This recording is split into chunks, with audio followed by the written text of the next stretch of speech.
Okay, Zach, you're all set. Okay.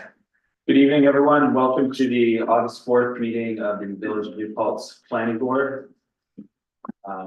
Tonight we have some administrative business, we'll have public comment, and then we have 3 public hearings scheduled for tonight.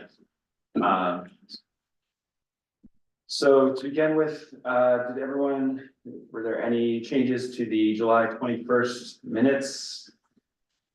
If not, could I have a motion to approve the July 21st planning board minutes? So moved.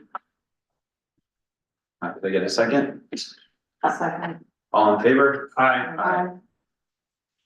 Next, our updates. Do we have any updates from the Environmental Policy Board or Shade Tree Commission? Rachel? I don't believe Shade Tree has met since we met, and the Environmental Policy Board is still desperately in need of members. Understood. Mike, are there any updates from the building department or village board? Just a reminder to the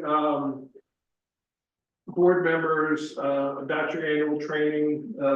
4 hours are required.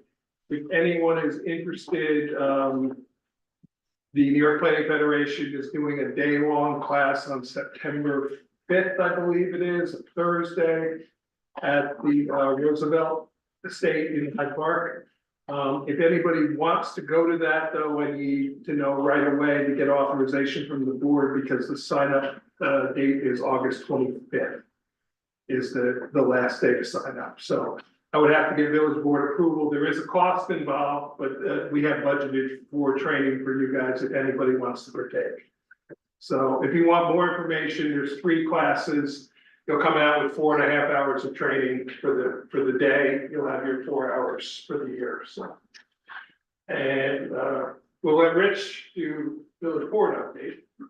He's here. The village board has been focused on the significant topic of consolidation, mostly in our joint meetings with the town board. And that would be put to a vote as to whether the joint consolidation agreement will move forward at the referendum on the ballot in November. And that vote will be tomorrow. So if you've ever tuned into a village board meeting, tomorrow will be the night. Great, thank you. If there are no other board I just have a updates. question I had Sure. asked about some follow-up, Mike, about site inspections. Do you Yes. have any follow-up for that? Yes, so we have, the one particular site,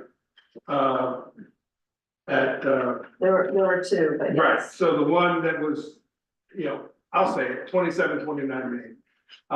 We have followed up, I have taken photos, and, my plan is tomorrow to send a notice to Remedy to conform with the site plan that was approved. I'll follow up with the other one as soon as we get time, probably early next week. It's just, it's, Okay, Yeah. thank you. but absolutely it's being followed up on and agreed in your opinion that it doesn't meet the site plan, absolutely. Okay, thank you. Great, thank you. In that case, we'll move on to our public comment section. This is for anybody who would like to make a general public comment on anything that's not about the 3 public hearings we have tonight. There are sign-up sheets on the table there. So We have 2 people signed up for general comment, Rich Soto and Judy, is it Guerra? Yes. Okay, thank you. Everyone, well, I'll be real brief, but I just wanted to make a comment.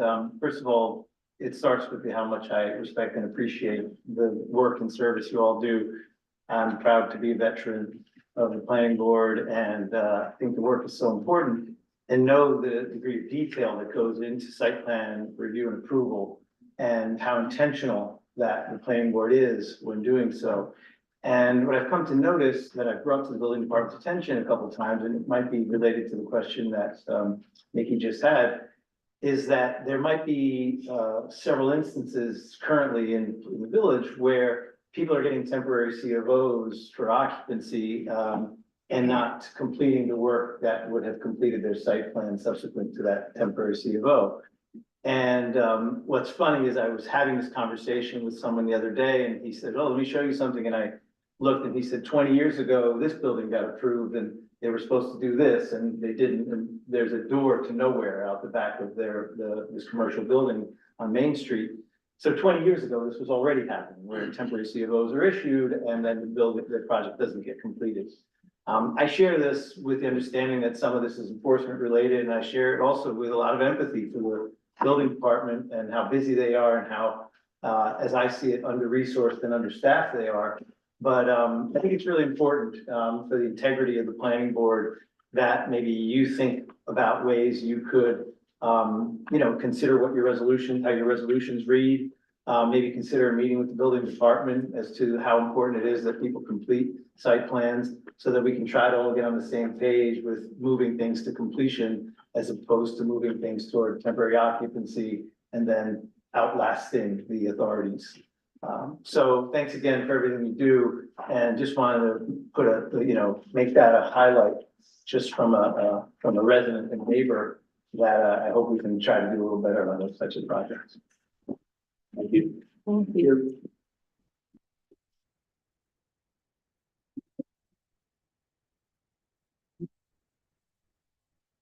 Next speaker is Judy, is it Where? Yeah, on this line, foreign name. Hi there. I wanted to say a few words about an item you're discussing later, which is the historic Huguenot Street request for a visitor center. And I say this as an almost 30-year resident of Huguenot Street. And I know you hear a lot of negative remarks, but I want to say as someone living there, that I have seen the transformation of Huguenot Street from a sleepy, dirty street with thundering trucks coming along it to the street that is there now. And it is due to the work and the professionalization of this organization. They have had two very controversial issues that they've been involved with. One was closing the street in the middle so that there wouldn't be all these city trucks, mainly village trucks, laden with cement and dirt and coming from the sewage treatment plant parking lot, thundering up the street. And when that was built, that just stopped, and it changed entirely the noise and dirt on that street. And it was very controversial. There were many people who lived there who felt they would be inconvenienced. I wasn't all that close to that fight, but I know that it was a difficult one and difficult decisions were made. I think this one is the second one I've seen that has been that difficult. This organization and its professionalization from a place that told a story of our village founded by 12 white families that came there as if nothing was there before, to an organization that tells the story of America.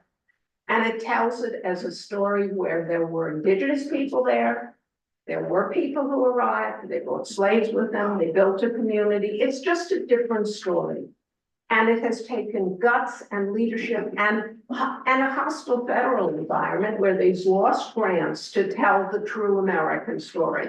I greatly respect the professionalism of this organization. Now they confront the second very controversial issue. I'm not, an architect. I don't know the details of that, but I have read all the material. I went to the balloon display of where the building would be. I've read how they have changed in response to comments from the public. They have taken those very seriously. The project has moved, the footprint has shrunk. If you went to that balloon display, I don't know if you did, you would have been shocked to see that this building is located on an overgrown field, not a picnic area, and it's very low and it's very small. And everyone can have different views. You should have done it this way, you should have done it that way, but they're not the professionals that have built a world-respected organization out of a sleepy, rundown organization in a little village. So I would just request that you listen seriously to this group that has been loaded on with check this, check that, noise, trucks. They have done all those things and they have had they're asking for no variances. And there's no issues with any of those, that change is hard. And people are very focused on keeping their little space, but this is private land in an organization that has earned our respect from the way they have conducted themselves over the 20, almost 30 years that I've been here. And let's move on and get something built that the community, and more than the community, the state of New York badly needs. Thank you. That's all we have signed up, Zach. I don't know if there's any others. Is there anyone else here in the audience that would like to make a general public comment? Yes, I should have been on the pond, I'm sorry. Did you say your comment about Woodland Pond? Yeah, so it's not right time. Oh, not yet. No, there'll be a public hearing. okay. Is there anyone else that would like to make a general public comments? Okay, if not, then I'd like to move on to our public hearing section. Could I get a motion to open the public hearing for PB 2612, 26 Mill Rock Street? So moved. Second. All in favor? Aye. Was anyone signed up to make? There is comment no one on- signed. Okay. Is anyone here that would like to speak about 26 Mill Rock? All right, and in that case, could I get a motion to close the public hearing for 26 Mill Rock? So moved. Second. All in favor? Aye. Next, could I get a motion to open the public hearing for PB 2613? Which is 15.5 North Front Street, also known as 17. Second. All in favor? Aye. Okay, There's no one signed up. We did receive one written comment from the property owner next door at 19, and the pages are in your packet. that. Would anyone else here like to speak about, North Front Street, 17 North Front Street? Okay, in that case, could I get a motion to close? the- Actually, we have to hold this one open because we're waiting for the county comments. Ah. And they don't meet until tomorrow night. Yes, So we'll have to hold it open until this meeting. we'll hold this one open.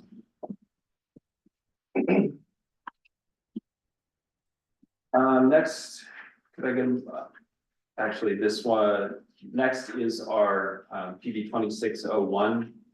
Woodland Pond, this public hearing is already open. Was there anyone signed up to speak about Woodland Pond? Yeah, Tori, do we need to do a motion to reconvene it, or is it just because it's open, we're okay? I think we're okay. Okay. Yeah, we have Simone Edwards.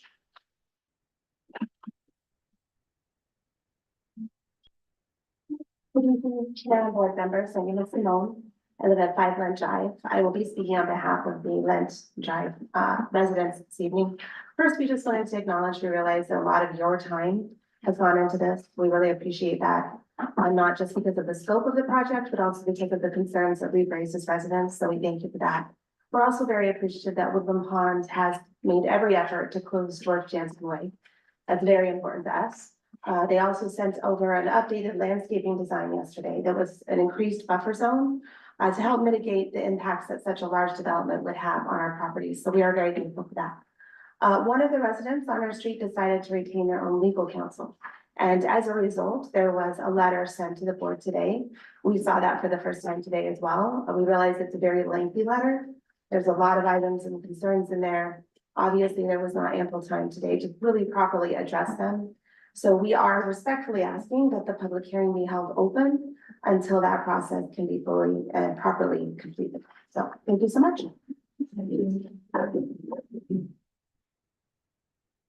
Next speaker signed up, Matthew Hirsch.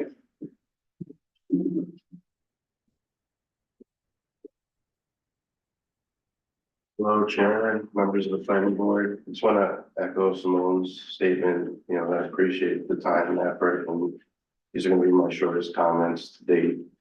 I just wanted to show my support for the document from Vanderwater and Vanderwater LLP. The document outlines many areas where the applicant itself has indicated the record is incomplete. And the letter systematically outlines areas that require attention according to local and municipal planning laws. So I also ask that the public hearing remains open until each line item has been properly addressed, and the application is complete, so we have adequate time for a public response. Thank you. Thank you. Thank you. You want to submit that? Thank you very much. That's all I have, Simon. Okay. Is there anyone else here tonight that would like to speak about Woodland Pond? Okay. In that case, I think the board is in agreement that the public hearing should remain open for now. There's still lots to discuss here. Mike, do you recommend adjourning the Well, hearing or? Why don't we wait until they come up and meet with the board and then we'll figure out if, Okay, which meeting, whether it's the next meeting or whether it's a subsequent meeting that may be the appropriate time to convene. yeah, Because that's. I think there's some fair. loose ends and we probably want to hear from them how long it will take to get those answers. Yeah, So rather than guessing, we can always do it at that time. okay, great. Do that. In that case, moving on to the application review, could we have PB 2612, 26 Millrock, please come up?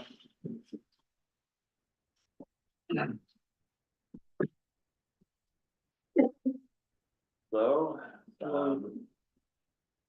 So I was unable to attend last meeting, but I didn't see, looking at the materials, I didn't have any remaining questions, outstanding questions. Did the board have anything that they wanted to discuss? No. No? Okay. And I believe we prepared a resolution last time. Yeah. Did you get a chance to? I did. Okay, there were no questions. Is the resolution in the, can I just? Yeah. There are no special system. Okay, Like, it needs to be complete before it gets its temporary. Let's- Get a lot. Unless none is considered a specific condition. no, so given that there are no specific conditions, I would then say, could we get a motion to approve the site plan amendment for 26 Mill Rock Road? So Second. Could we have a roll call vote, please? Certainly, Rachel, Aye. Nikki, Aye. Terry, aye. Zach. Aye. So that's all, we'll get that signed over to you soon. Thanks again.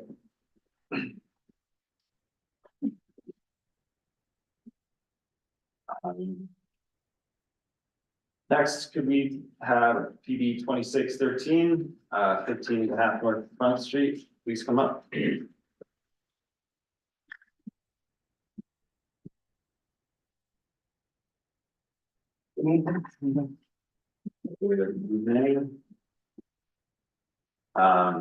So we have some images from the property, and is there any new updates or changes that we should be aware of? No new changes. We were considering possibly using a different fence material that was similar to the way Lola has it, which is just a wire across to allow a little bit more airflow.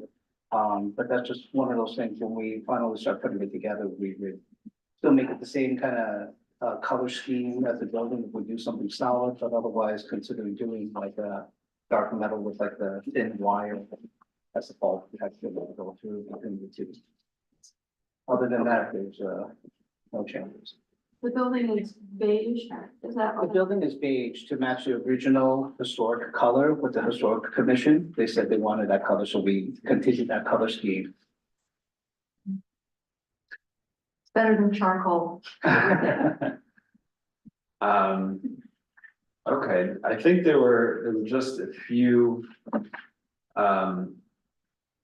small outstanding issues. So the first was the issue of the special use permit.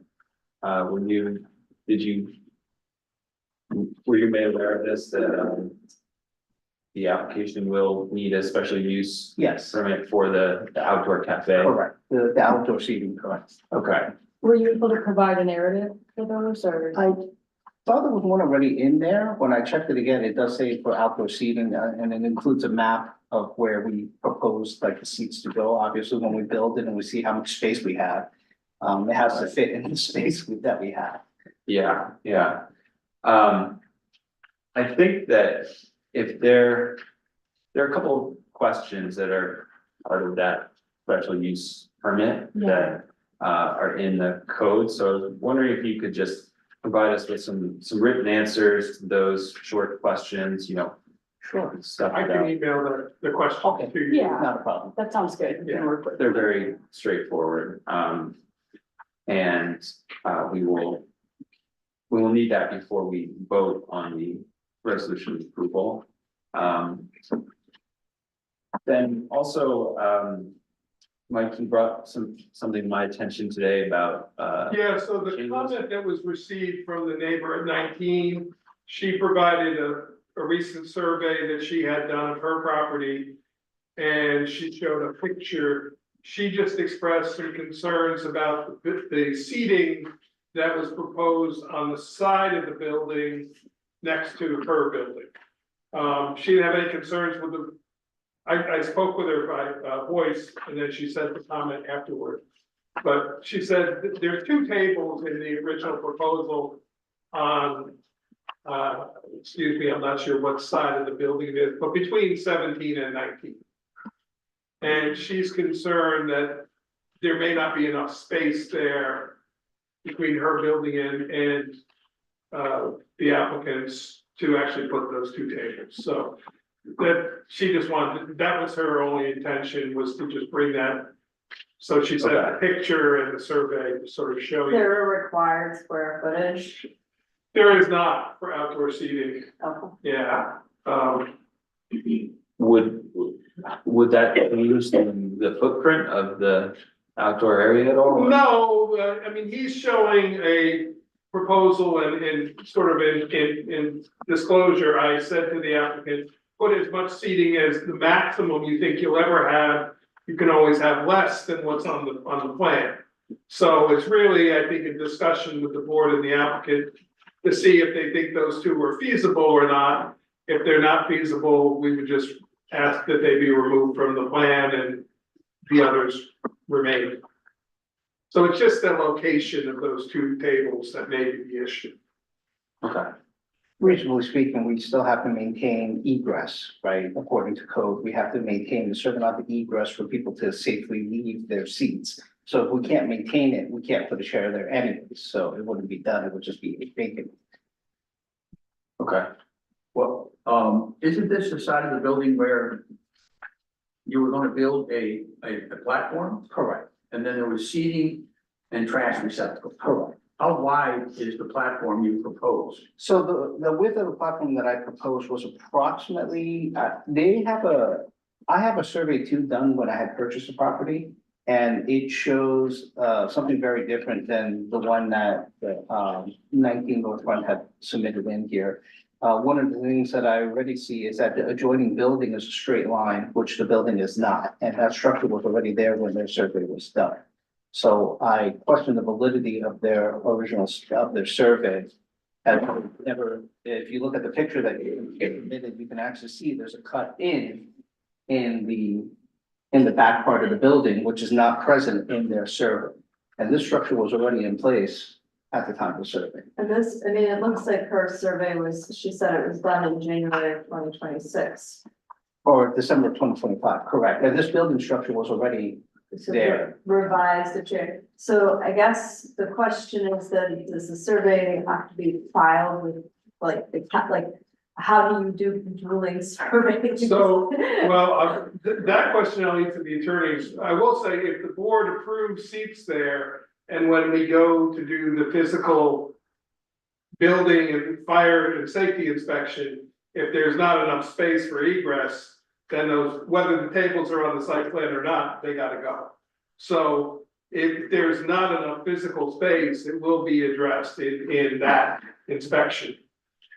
Which is mandatory before he opens and operates, so. And to be fair, my survey was submitted to the town back in 2015 or 2016. It was already submitted to the town with the proper cutoff. So I don't know. I don't know the answer. If you've got two, one is public comment and one is the applicant's information, and if they have conflicting information, I'm not sure what the answer is. I think a judge would have to decide. I mean, Okay. so I think we would go with what's in front of us unless we have. Yeah, I'm inclined to keep the tables on the site plan and then if there isn't room during the building inspection, then that's, we just won't be. Well, I think we should put that, well, let me rephrase that, I'm sorry. Perhaps we could put that as a condition of approval that says you can have these unless. Because I mean, I perceive. I think just what trustee Soto is bringing up here, that we're gonna approve something and then we're gonna end in a dispute afterwards. So I would rather have it very clear in our resolution that says you can do this unless. I mean, this doesn't strike me as just a simple public comment survey. I think if we had the whole thing, I think we're gonna have a surveyor's license on here. I think this is real. And perhaps the reason he didn't show the detail of your building, if I had to guess, this is a survey of just the outbound property. They just want to show what the boundaries of that property were. Yeah, it's a, I think it was the whole thing. No, so yeah, so that, I mean, this is the licensed surveyor. This is, There's another page, Terry, that I believe shows the whole survey. okay. Yeah. So I think that's why it doesn't show the detail of your building, because it didn't need to. The surveyor needed to show the property lines for the owner that retained the surveyor. If you have another survey that shows something different, bring it in, let's see it. I mean, I think we ought to try and resolve this, I really do. Because at 2.9 feet, I'm not building. you're not gonna put anything. You Correct. can't put anything. And if that 2.9 feet is not in dispute, then this conversation is moving. You can even see from the photos over here that they don't even pave that part of the ground. I understand, but that's where it was when we did my service, but I'll be happy to upload a copy of my survey. I would rather see the, whatever you have that you think is in dispute of this, and Yeah, please. because this is pretty provide. clear, that's the property line right there. And Right. truth be told, you're not gonna miss the corner of your building. I mean, that. Anyway, that's my thoughts.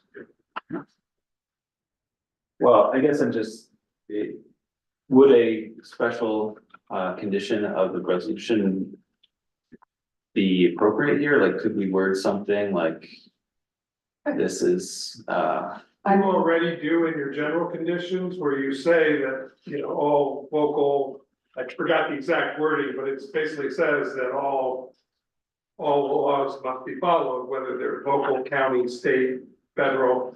So you already are putting that into your decision, but there's no harm in calling it out for those particular two tables. Yeah, we can It read. doesn't hurt to be, overly specific in your decision. Yeah, please provide fine. your survey, and then I do think, we can put that condition in just to bring attention to the fact that, egress needs to be examined, and that is the, indicator of whether these tables are allowed to stay or not. okay, that sounds reasonable. Does that? Yeah, that's fine, satisfy- that's fine. I mean, normally, and Emily or Lori could correct me, normally a boundary dispute is a civil matter between two landowners. this isn't really a boundary dispute, it's just that the planning board is relying on the information they've been given, but I think you protect yourself with that wording in that decision. Okay. That's fine. I think then the next steps for this application would be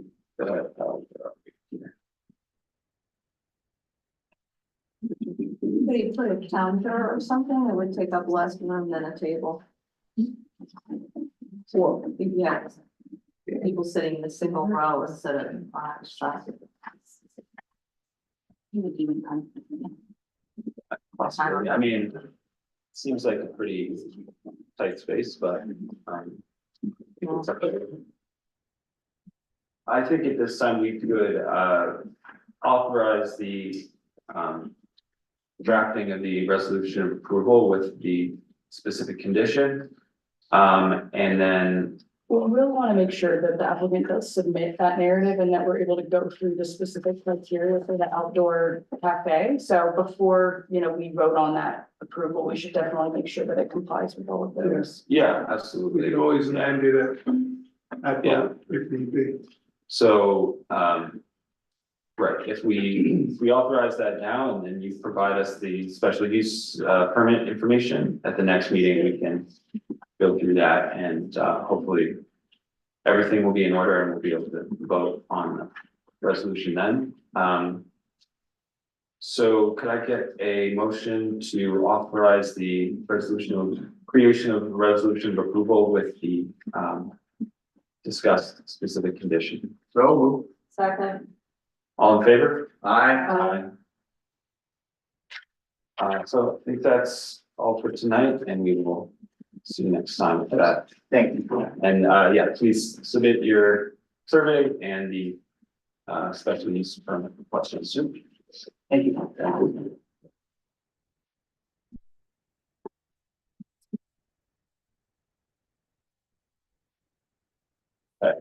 Next, we have a new application, PB 2614 209 211 Main Street.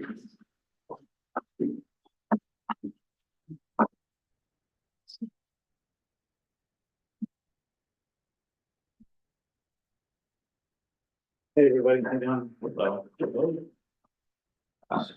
So. There's at 211 Main Street, there's a duplex in the back. It had a tree fall on it, John Sisty's large pine tree fell on it. And cracked the second floor, so I had to ask the long-term tenants, they had to leave. And that happened on Columbus Day.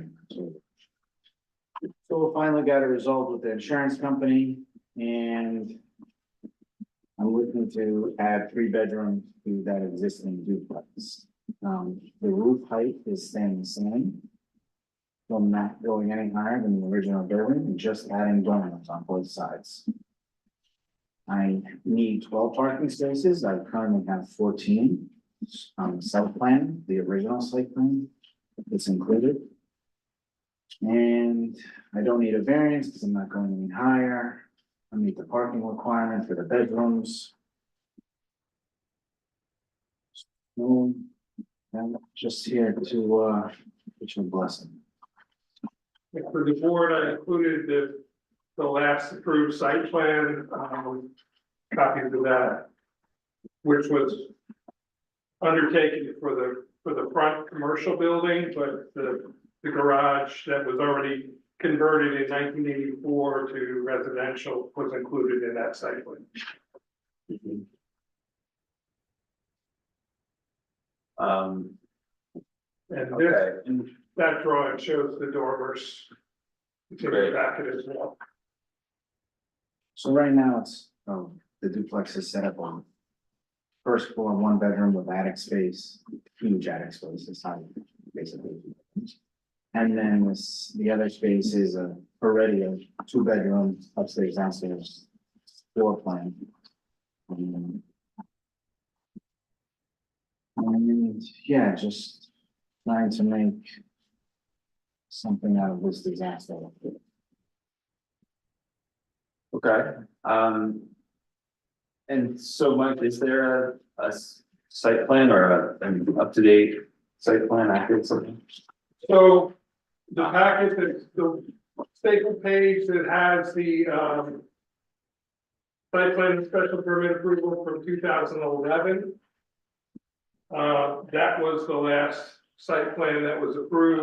I see, over here. I also found this sketch, but this sketch, didn't have any, reference to an application, so when it appears to mostly match the approved,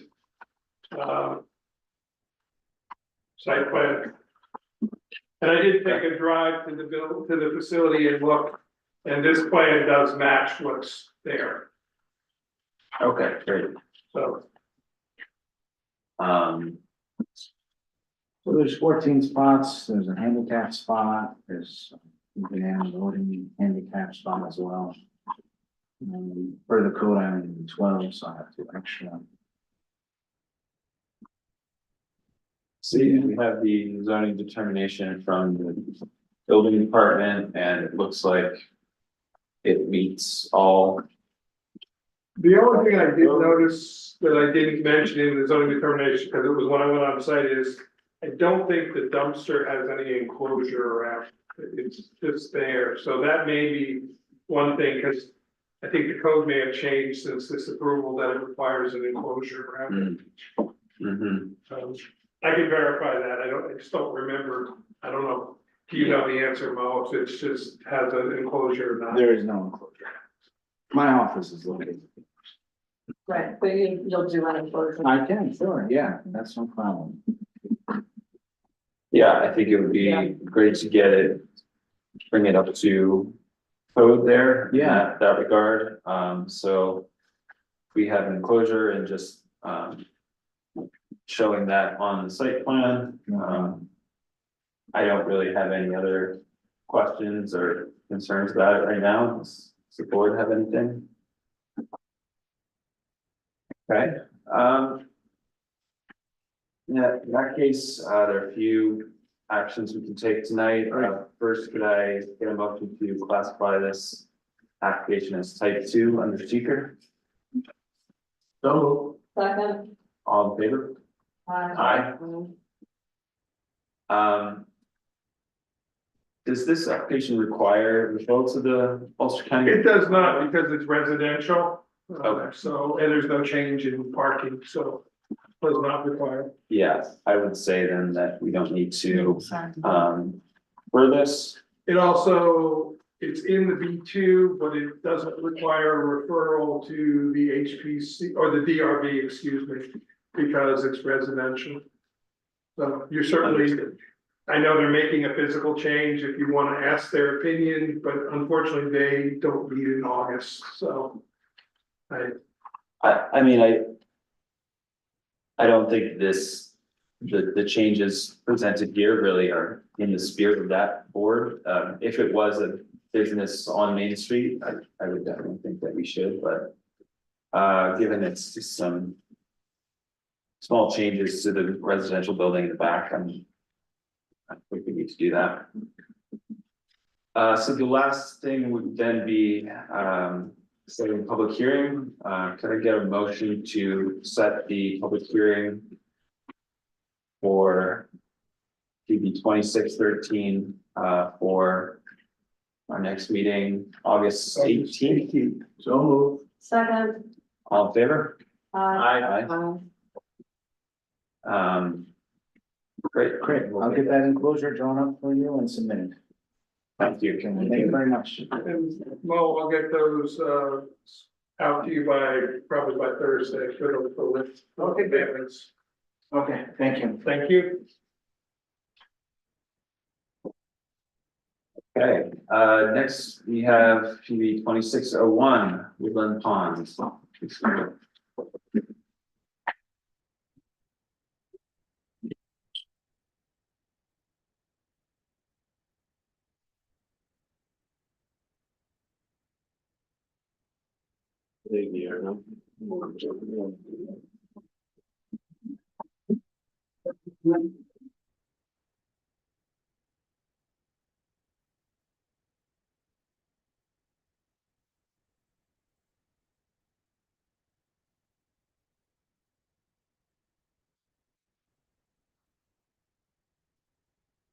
Hello, and any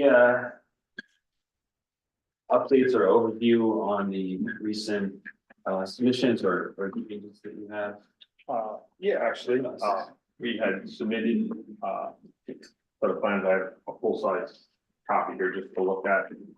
We met with Mike in the fire department. On the plan, and, there are some requested changes. That would just provide a little bit of ease and access for the fire department. Sure. And you can also put it on screen so that the public can see it as well. So, on the Commons building. Oops. Thank you.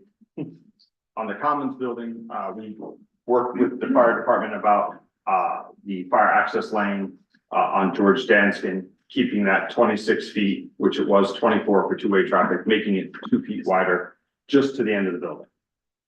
So that if they needed aerial apparatus, they were able to get aerial apparatus on that side of the building. We talked to them about one of the comments that was also brought up at Ulster County Planning. There is no EV proposed within the basement of the building. We are looking at potentially putting some future locations outside. But nothing will be within the building. We talked about the heights of the building and access. And I have another plan to we can hand out 11/17, just a little more clarity for the board and everybody to understand.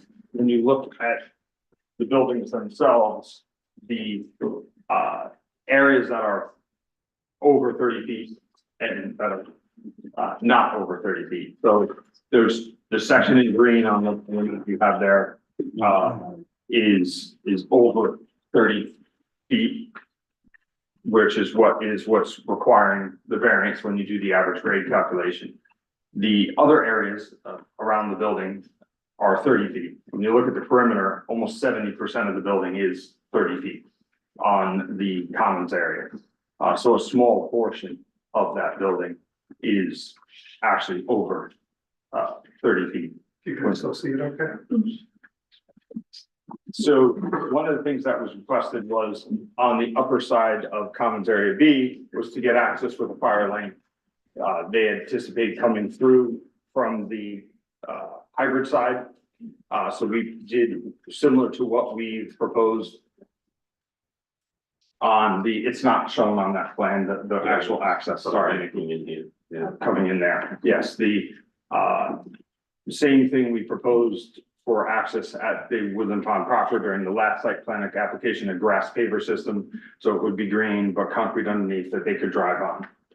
So that is proposed along the upper side of that, the Commons Area B, Wing B, and one that is new, the hybrid building to the south. It's not the right way, so that.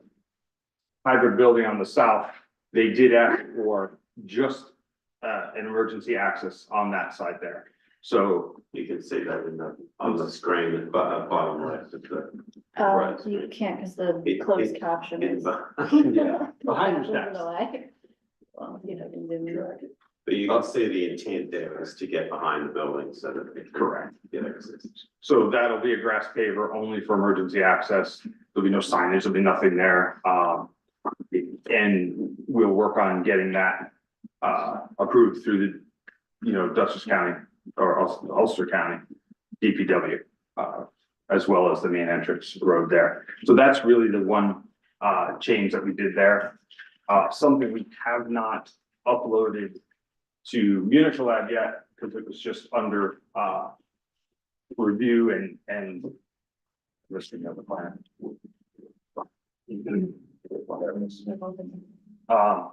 The plan that was alluded to by Simone was we did work with some of the comments raised by the neighbors and tried to enhance the landscape. So you have two plans there in front of you. And we will get that uploaded online for public as well. Amy has it here up on the screen. What it does, So that is on the Lake Drive, the south property line along that drive. You'll see the plan to your left or right side, Nikki, is it with the landscape in the future. And this is the plan that we're looking to propose to do this fall, as we talked about in our last meeting. So what Amy has on screen here and what we're proposing is to create these two areas that will not be impacted by future construction, to go fence them off and plant now.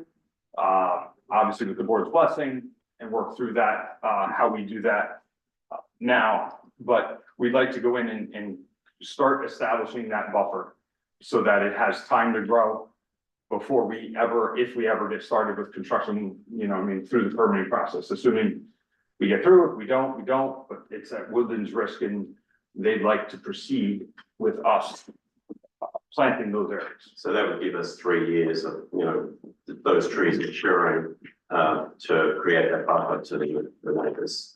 If we get those in this fall, and it's, I have to say, it's at a very substantial cost to Woodland Farm in order to do that. It also requires some burning. Correct. As well. There's a little bit of berming along, the George Anskin Way to pull the grades out because that does drop off. So we can keep the plants a little bit higher, in there. And with our next submission, you'll have all the details that go behind that, that we can work on how we, put that through a plan set so that it's included, but allowed, could be approved to be done prior, potentially through this bill.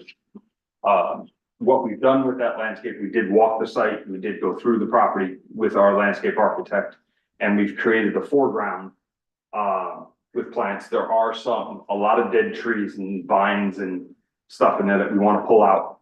And in the areas that you see a hatch on, our intent in those areas, because there's trees in there, so it's difficult to plant root ball trees without interrupting the existing trees there. So we want to remove the dead, remove any of the trees that are dead, falling, that type thing, but do a reforestation like planting seedlings. So plant a bunch of seedlings that are protected with the fence and let them start growing so that we can rebuild that forest floor. So that's a great initiative. And I have a question about how that will work with the application process and approval process. Is this something that we can? Yeah, we would have to get, we'd have to complete seeker first, but I think that after that point, then that's something that we can consider. Is that correct, Emily? Yeah, that's right. Yeah. Yeah, great. Basically, seeker's holding everybody up right now. Is that the issue? Well, seeker is what needs to be done before any other decisions can be made. Okay.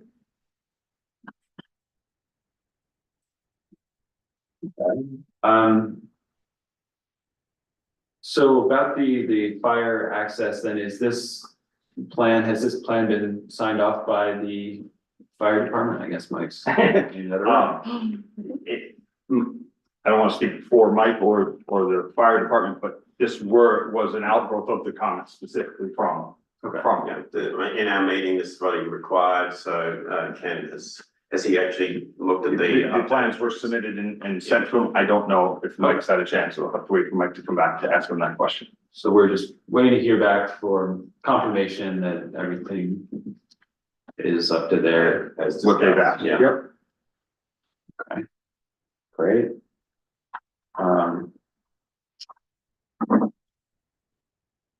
So I guess next, maybe we should go through the Ulster County Planning Board, comments. There were a couple recommendations, as well as required modifications. Or I guess, are they all required modifications? I think so. Yeah, maybe they are. So the first was the applicant proposing a new curb cut county road, North Putt Corners require approval from Ulster County Department of Public Works, Highway and Bridges Division. I assume you don't have any issues with that? No, I mean, it's a standard requirement that you would need to get them for site plan approval. Understood. Next was recommendations and approval from the local fire and rescue districts will be required as a condition of approval. Our board further recommends the applicant, given that the community has its own medical services, reevaluate facilities EMT needs and assess whether on-site EMT services are required. Could you just describe again the changes that you're making with the staffing that might address some of those? The mitigation efforts. Yes. Yeah, and actually, I'll just actually lead with, you know, when the difference in the numbers came to our attention, we actually created a task force to address, you know, tracking the numbers within our community so that they could address how to reduce them. And so back in May, these are our numbers, which we have high confidence in because of the task force we put into place. Back in May, we saw 25 to 30 calls a month, you know, for that month. In June and July, we saw them reduced to 20 and 19 calls. So, you know, significant. And so far in August, we haven't had any calls at all. So we just feel that, you know, we've made an improvement. Obviously, we need more data over a longer period of time, but we feel that we can, you know, really address, you know, some of these things. So to answer your question, some of the efforts that we've made, well, just some of them, actually, the Ulster County mentioned, you know, having an EMT on site. We can't actually do that through licensing and regulatory reasons. And also, we don't have an ambulance, you know, we're not going to start transporting people. Well, what we had done in the past is we have 24-hour RNs on site to, you know, address resident concerns. And also, excuse me, I mean, some of the other things are, you know, our voluntary investment in the advanced sprinkling and fire detection infrastructure. We have mandatory training for all staff in resident fall response, and we're buying equipment in order to assist them to get residents up on their feet. It's one of the major calls for non-transports is a resident falls down, and of course, the first thing they're going to do is call 911, right? And we don't interrupt that. You know, we're not going to say, hey, don't do that call reception. So, and that's the number one reason for a call that doesn't result in a transport. And so with this equipment, we feel like, you know, there's an opportunity there to greatly reduce the calls by having our staff use equipment to get people up on their feet. And we're already our training with different methods, the chair method. Everyone learns that in the community, like I did that. Everyone there learns how to get a resident up on their feet safely. That works for the problem. So, can I just, I understand that this is your data compared to your data. How does it compare to the EMS data and the 911 call data? Because that's where I think, and I appreciate the task force, but I think that was like a massive discrepancy between your data and prior to this task force and the 911 and EMS, like the rescue squad data. So right, yeah. I want to see some resolution there. Yeah, sure. So actually using New Pulse Rescue Squad data since 2019, so that's when they came to us before, excuse me, I'll just, let's get some water. So when we used their data, our calls have actually decreased by 25% since 2019. So that's when the rescue squad first came to us, you know, with concern about numbers. And at that point, I forget the numbers, they were over 400. Now we're down to like 300 something. And so the calls have decreased by 25%. That's using their numbers since 2019. And our resident headcount has increased by 10% in that time. But also, when you look at the whole of New Paltz, we used to account for about 25% of the total calls in New Paltz. We're now down to about 12 or 13, but between 12 and 13% of the total calls within New Paltz. So this is why we feel confident that we can keep working on this and reduce the calls. I appreciate it, but reducing, That's- there's some fundamental financial data too, right? Like have and I appreciate again, all of the efforts to do to mitigate the non-transport calls, but because the rescue squad is, it's a lot to go to those. That's the data that I'm interested in, is the reduction in the non-transport calls and the strains that when the rescue squad is here, they were talking about the financial strains, which result from, billing and how that goes, but also just the volume of calls. And so, and they were here in, I don't know, May or June. So that's where I'm looking to see how even limited early data where the mitigations have happened. Is it true that you're working with the rescue squad on updating the agreement and? Yeah, well, that's right. And so, what I also want to address is, so there's two things here. There's one, mitigation of, reducing the number of calls. And I think we have a strategy towards doing that and a proven track record of doing that. Then the other piece, of course, is the financial piece. So I'll just read to you where we're at. I'm sorry that I have a bit of a frog in my throat.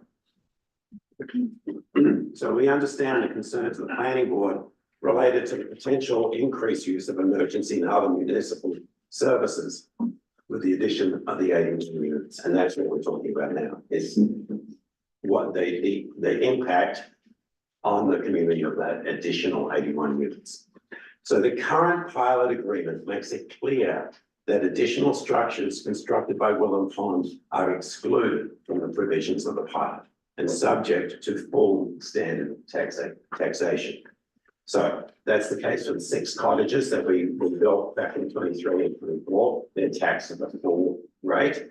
And so we anticipate that those 81 units will also be taxed in full. So what that means is that taxation that goes to the town then creates the funding for emergency services through the town. And also, I should point out that already, I think that the emergency squad has come here and said, oh, $10,000, 300 calls. It's a little misleading because we also, through the pilot, pay money to the town in for the pilot that increases every year. And through that, there's additional funding that goes through to the emergency services through their. So there's no request for pilot on this additional 81 units? Well, no, I mean, at the moment, what we would do, like I say, I mean, we can't fold this into, we can't change the pilot for the moment. And right, well, that's the existing pilot, right? Right, correct. Okay, because I'm just trying to understand, because you said that this 81 units will be at full taxation, so that would go to the point of mitigating the economic impact is what I'm trying to figure out, but I thought that the 81 units was all going to be a different pilot. It's possible, and our current pilot, we believe, expires in 2029, and so at that point, we have an opportunity. This is what we're trying to figure out at the moment, is our tax exemption status, and if there's an opportunity, if we don't pay taxes, for us to enter into a pilot. But once again, that's an unknown at the moment. I will once again rely on our track record where we voluntarily entered into the pilot when it was negotiated in 2007 and started in 2009. So are you saying that you are or you are not going to apply for an additional pilot for the additional 81 units? Well, it wouldn't be an additional pilot for the 81 units. So it would have to be a pilot for the entire I see. for the entirety of. Another Willow pilot Pond. that would So include both. Yeah, until that happened, we, like I say, would, the 81 units would be excluded from the current pilot. And so we would pay taxation at the current rate. And once again, that's what we do with the additional items and purchases that we've done had since then. Okay. Okay. Well, just to focus back on the Ulster County's recommendations, I guess I'm not really sure whether we need to override this second point. You know, it seems having an on-site EMT is not possible and we're not requiring that. I don't think you need to override it, Zach. I think we can just answer it by saying, you know, an on-site EMT is not allowed under, and they can certainly supply us the section of code that doesn't allow them to do it. Yeah, So, because it just says assess whether or not are required, so. But we do need approvals from the local fire and rescue. yes, I was gonna say that definitely would be a, Yeah, and I apologize, I stepped out to make some copies. So that new fire access roads that they provided. The fire chief and I met with them last Thursday, went through the whole plan. The proposals that they submitted, he's satisfied with. I'll get a letter from him that says that. But great, as long as, with the changes they made, he's satisfied with fire access. great, and will the rescue squad also be, but I assume you're still working with them and. Yeah, and honestly, the other factor here is that countywide, you know, we're in a period of transition. Where we're moving towards more of a countywide EMS system. I mean, that's the fact at the moment, less town orientated. And so what we look forward to is continuing to participate with the discussions with the county and with the town to, you know, address these funding issues. Because that's exactly what's happening at the moment. You know, it's not a isolated thing within New Paltz. It's, you know, being, you know, it's changing at a county level. So, you know, we're meeting with the county. But in the meantime, I would like to see something from the rescue squad chief that says he approves of what we're doing here. In terms of access, No. In terms of the whole project. The access is one thing. Is this project going to impact his ability to provide services to the town, right? It's a townwide EMS right now. I want to see something from the chief that says this is okay to proceed. Right, I mean, we Just got like we did with comments fire from them. They brought comments in. Yeah. I would like to hear from them in writing. Yeah. That those concerns have been resolved. Yeah. I mean, in one way. It may go unanswered, one section, only because, as Mr. Roberts was saying. They pay taxes, they mean Woodland Pond pays taxes to the town, and the town contracts for the entire townwide rescue district. They don't fund directly to the EMS, so in many ways, they don't have any control over how much goes from the town to the EMS. I'm just bringing that up because that's up to the town. But we got information from them about services provided and funding levels. Even if it's a little bit misleading. You've made some changes, you're doing things. I would like to hear from the rescue squad that those are working to mitigate the concerns that were raised, and I'd like to see that in writing with some level of specificity about how they're doing it. They're said that they're even negotiating with them on costs, so I get that there's the townwide thing. I agree. Because, you know, at the end of the day, we don't have an agreement with the rescue squad.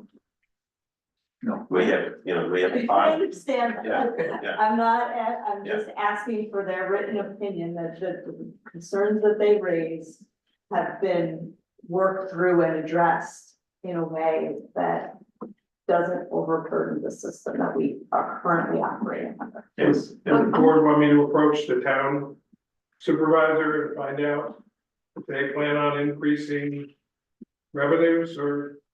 Because, I don't know if we need. Well, okay, no, I'm only saying because they could pay more taxes, but if the town doesn't give the rescue squad more money, it doesn't solve I the think we should probably focus on the the demand in Okay, issue. understood. Yeah, that's. I just was asking because the dollar amount seemed to be. It's a little bit, I think, iffy because they're not, gonna get a pilot on these units, so, yeah, Okay. so. Fair enough, I just want to be clear. Okay. So the next item is the sewer analysis, recommended that the planning board receive written verification that the proposed additional demand will be allowed under the existing consent order with the NYSDC. I think that's totally reasonable, Mike, when we complete our SWIP, we'll, Well, when I reached out to the village's consultant for water and sewer, he informed me that, under new DEC regulations, the applicant needs to apply to the DEC for some type of permit. So it's not as simple as the village saying, yes, they have the capacity. So Ken, I know you had more conversation and maybe you can build on that. Sure. So New York State DEC issues a permit for Speedy's sewer discharge. Essentially, the DEC has changed the rules where it used to be the town or the village in this case had a amount of sewage that they could have, and if you fell under that, you were fine, you didn't have to do anything. They basically changed it where if it's anything over 2,500 gallons that you're adding to the system, we want to look at it. So we have an application that we put into the DEC for a permit as part of our site plan approval process that would be required to be received. The town has acknowledged, and the village has acknowledged that there's adequate water, adequate sewer capacity in the lines, in everything that's there. It was designed from the beginning at much higher flows, as we documented in our report. The original, Woodland Pond, as we call it proper, the main campus, was designed for, I think it was 65,000 gallons per day of sewer and water, both for the sewer treatment system, the pump line that goes out to Henry W. Du Bois, as well as the water supplies. There's 12-inch water mains that go through the site, and there's a 6-inch force main that goes through the site. Both are adequate to handle what we're proposing because we're still under that original design amount. They're currently only using, I think it's 40,000 gallons. I don't remember the exact numbers off the top of my head, but they're not using, they're only using about half of what they originally were anticipated to use at the campus. So with the new development, we're still not going to exceed that original estimate. So talking with the highway department and the engineer for the village, they're perfectly comfortable with the capacity of the lines and the water. It's just a permit that has to be obtained to the DEC by submitting the plans for them to review, because they changed the way they review the plans going forward. So as part of our site plan, we'll have that approval, just like we would have the DPW and that kind of thing. Okay. That would satisfy this, condition? Mhm. Okay, Yep. Yeah, I believe it would. okay. I mean, they have to get that permit. Yeah, Correct. that makes sense, yeah. Is there any way we can get them to put some kind of a filter on it? Because it does smell terrible when it rains at the pump station on Henry W. It's very noticeable. We have no control over the Henry W. pump station. I know. Well, that's where your sewage goes. Yeah, but there's a long line in between of lots of other contributors that we have no control over, to that. So the pump station that is down where you're talking about, that's a village-owned pump station that if there's issues there, they would have to address. There's not for quantity, it's about however it's designed. I don't know the answer to that, specifically on why there's an odor that you could hear on certain times. That would be a DPW. Correct. Then the only other items here were sustainability. Indicated in incorporating solar and heat pumps. No EV charging stations are shown on the plan. And the county is recommending that they be incorporated into the final site plan. Except for the underground parking area. Correct. We are not proposing in any of the buildings. Yes, yes. Would you consider adding a few EV charging stalls to the existing site plan? Yeah, that's the plan, you know what I mean? Okay. Again, as part of the final plans. Adding, converting a spot or two that are here to EV charging. It doesn't really change the substance of the plans by putting an electrical charging unit outside. And based on EV codes, there would end up being, at least one handicap EV space for every set we put in the group we put. Okay, great. And then lastly, the height variance, they just note that it's, the application will still require area variances from the village CBA. Which will subsequently need to be referred to the Ulster County Planning Board for review. Agreed. Okay, I don't think we need to. We're now copies of seeker, if you guys want to discuss this further tonight or not. Yeah, Do we want to just, have you had a chance to review the letter submitted by Vandewater and Vandewater? Today? Yes. Yeah, I mean, I looked through it. I think it's did you, have you been able to? Yeah, I mean, I don't think there's any new information for consideration in that letter. I think we've seen it before. I think it's essentially a checklist of items that this board would review as a matter of course anyway. And a request for a POS deck without any, evidence of impacts that would trigger a POS deck. So, I looked through it. It's a long letter, but we've seen, like I said, there's no new information in that letter. And things that we wouldn't address, that you wouldn't address as a board. Well, we just got it today, so we Yeah. have not had a chance to review it thoroughly, so the board should know that, we still need time to do that. Yeah, it may be advisable to postpone some of this review, just so everyone has a chance to review the letter. I briefly read through it. Like you said, I think we're aware of most of the things, but definitely would like to have everything tied up before we close a public hearing. Finish. Of course. I mean, we're trying to be as thorough with our documentation and the studies and so on. So, we're not trying to, create any shortcuts.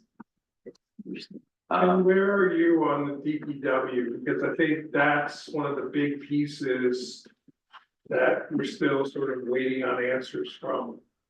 Whether they, accept the proposal or want something different, because that, if you've got a rough time frame of what you're thinking about, that may help us figure out next steps. Bill Greeley, our traffic consultant, is on Zoom, so I can let him chime in a little bit as well. As to the where we are with the county. Good evening, Philip Greeley here.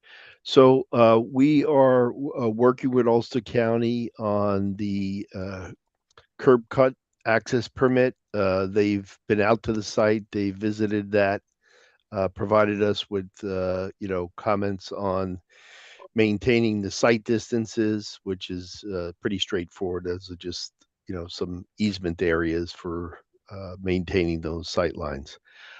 We have obtained from the rescue squad all of their response data, all of the movements exiting from their property out onto North Putt Corners Road, and that's been shared with the county to look at their request relative to some signal controls, and so that's ongoing right now.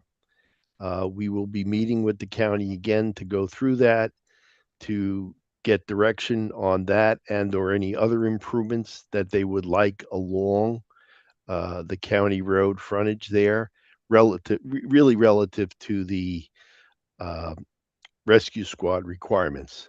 They will get us a more detailed letter on our access, but essentially they are okay with our access.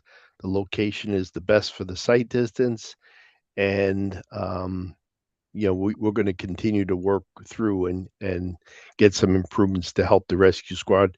Not really because of our driveway location, but just because of their a number of response calls that they have in general throughout the town and the village, and access out onto North Putt Corners Road. So How long do we think that will take? we're hoping to have some good input from them within the next week. So they'll give us direction on what we can and can't do, and then we'll have to, based on that, prepare kind of final drawings and everything for them to review and approve. But yeah, we're hoping within the next. Who has signed off on the hammerhead that they proposed at the end of Lent Drive for turnaround? So Yes. there's an email in Unicity from him saying he's okay with it as proposed. And we also need a written confirmation from the fire department and anyone else. Yep. I will get that from him, but Are we waiting for anybody else to? Department of Public Works County, that's really, we need to hear from them about the curb cut and the potential flashing light, because that flashing light is important to the rescue squad, and that's where I think when we get into the seeker, you need to know those answers, whether they're going to approve that or not. Understood. I'd like to know about the lifting device as well, if we're asking the EMS. I mean, I just quickly Googled it, there were a bunch of different ones, inflatable, electrical. But I would like to understand how something like that would prevent an EMS call, like, you have somebody go over and just That's lift something somebody up. that Yeah, Woodland Bond is providing, right? Yeah. So that's, yeah. right, but And they're, we did discuss it with them. I think we actually showed them an example, and they were familiar with the equipment that we're going to purchase.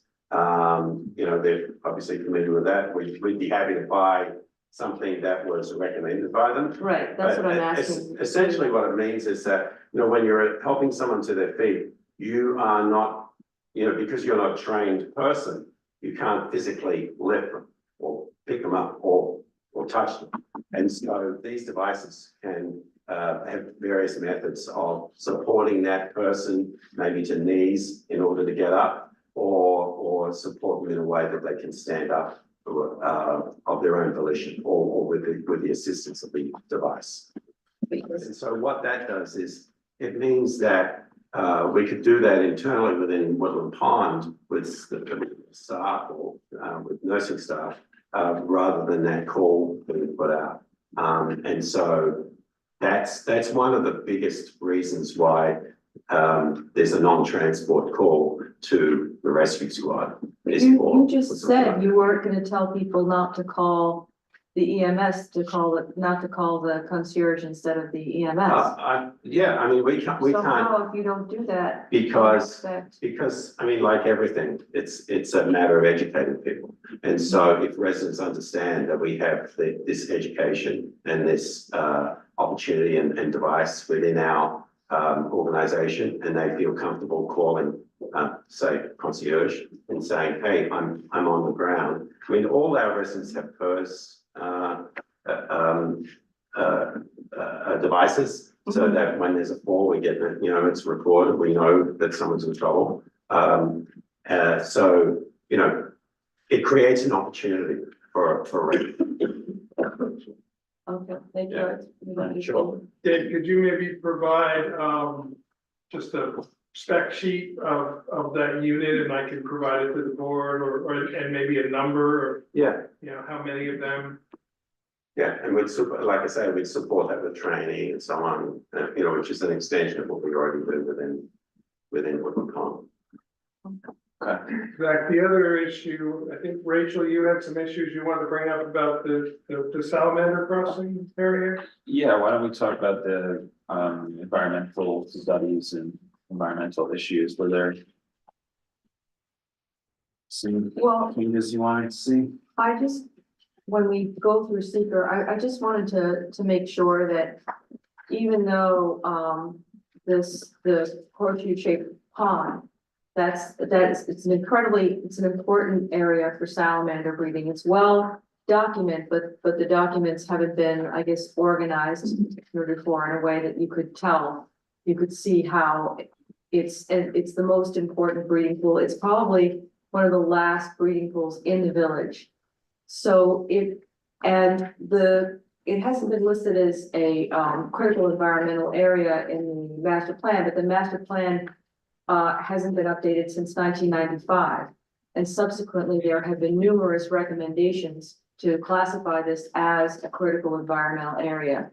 But I just want to make sure that you understand the importance of this, not just for the community, but especially also for the entire park, for the entire. We agree, and because of that, even though it hasn't been classified as a vernal pond, we're still. Oh, it is a vernal pool. There's nowhere.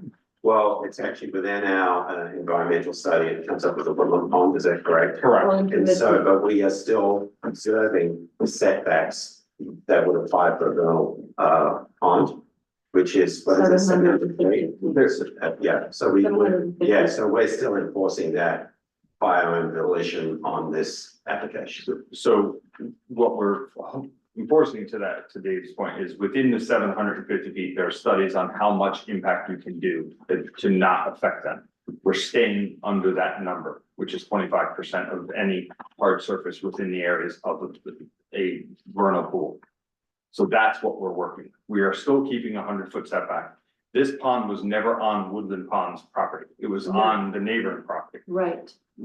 As part of that is that we're putting it in a conservation area so that it becomes fully protected by Walker Valley Land Trust. So where it wasn't before at all, because it was on a neighboring property with no controls on it, we're removing the concrete surfaces that were within there. We're not going after the things as we talked about, because we feel that's, and Michael Fishman is on the line, if we'd like to speak with him as well, the biologist. But we felt that going in to remove some of the old debris that has a car with a tree growing through it will be more impactful than leaving it and let it maintain the way it is. We did hear from a group at the last meeting about the crossings that we proposed. They felt weren't the correct crossings. We're gonna modify those to kind of work with them. I know Michael's been doing a little more research on the exact size and shape of what they are. You know what I mean? So we're looking to do everything we can for that. The original plan had an idea, a plan, it didn't work. You know, wasn't put through correctly. No, it wasn't. And now we have more data, we have more information, just like everything we have, you know, since the time that this was built. And Woodland Ponds on their own fruition, there's no reason, there's no requirement for us to do the upgrades of those culverts in there, but we want to. Because it's the right thing in that It's the area. right thing to do. Correct. It's also in the site plan and it wasn't followed. So I mean, obviously, I mean, if you can, it's a malicious compliance if you put a crossing in that they can't even use. So it's rectifying But that it situation. was designed for the original plan that was approved. You know what I mean? It just didn't work. It was a poor design. Correct. So that's why we want. We want to fix it. That's the bottom line. Yeah. Right, and the concrete pad is actually where it looks like you have your staging area and you kind of bulldoze some of the debris out of the way. That's very close to the vernal pool. That's well within 700 But that's feet. been removed as part of the Right, proposed and application. There is activity within 750 feet. Right. There will be. It's the way, and Michael, you're on the line, correct? Mike? Yes, I am. Just had to unmute. Sorry about that. Can you speak to the 750 foot requirement for impacts within that area, please? Yes, so it's, I should say it's not a requirement. It's a recommendation under best management practices for vernal pools that was published by Calhoun and Clemens in 2003. It's still a standard that's used pretty widely. Recommended that there be less than 25% disturbance of any kind within 750 feet of any vernal pool. It doesn't specify a minimal distance. It just simply says 25% within 750 feet. I think I believe the last calculation, Ken, we were down around 14% disturbance within 750 feet. And much of the balance of that area within 750 feet will be within the conservation easement. So that will be protected in perpetuity. Some of the area of disturbance within the 750 feet existing are things like the existing road. The existing concrete pad. So there's existing footprint of disturbance, and we're basically overlaying that to some degree. So for clarity, Mike, just so the numbers, it's 14% is existing today of disturbance, and we're staying under the 5. We're still increasing some of that, but we're still being under the 25%. Right. And the pickleball court? What about it?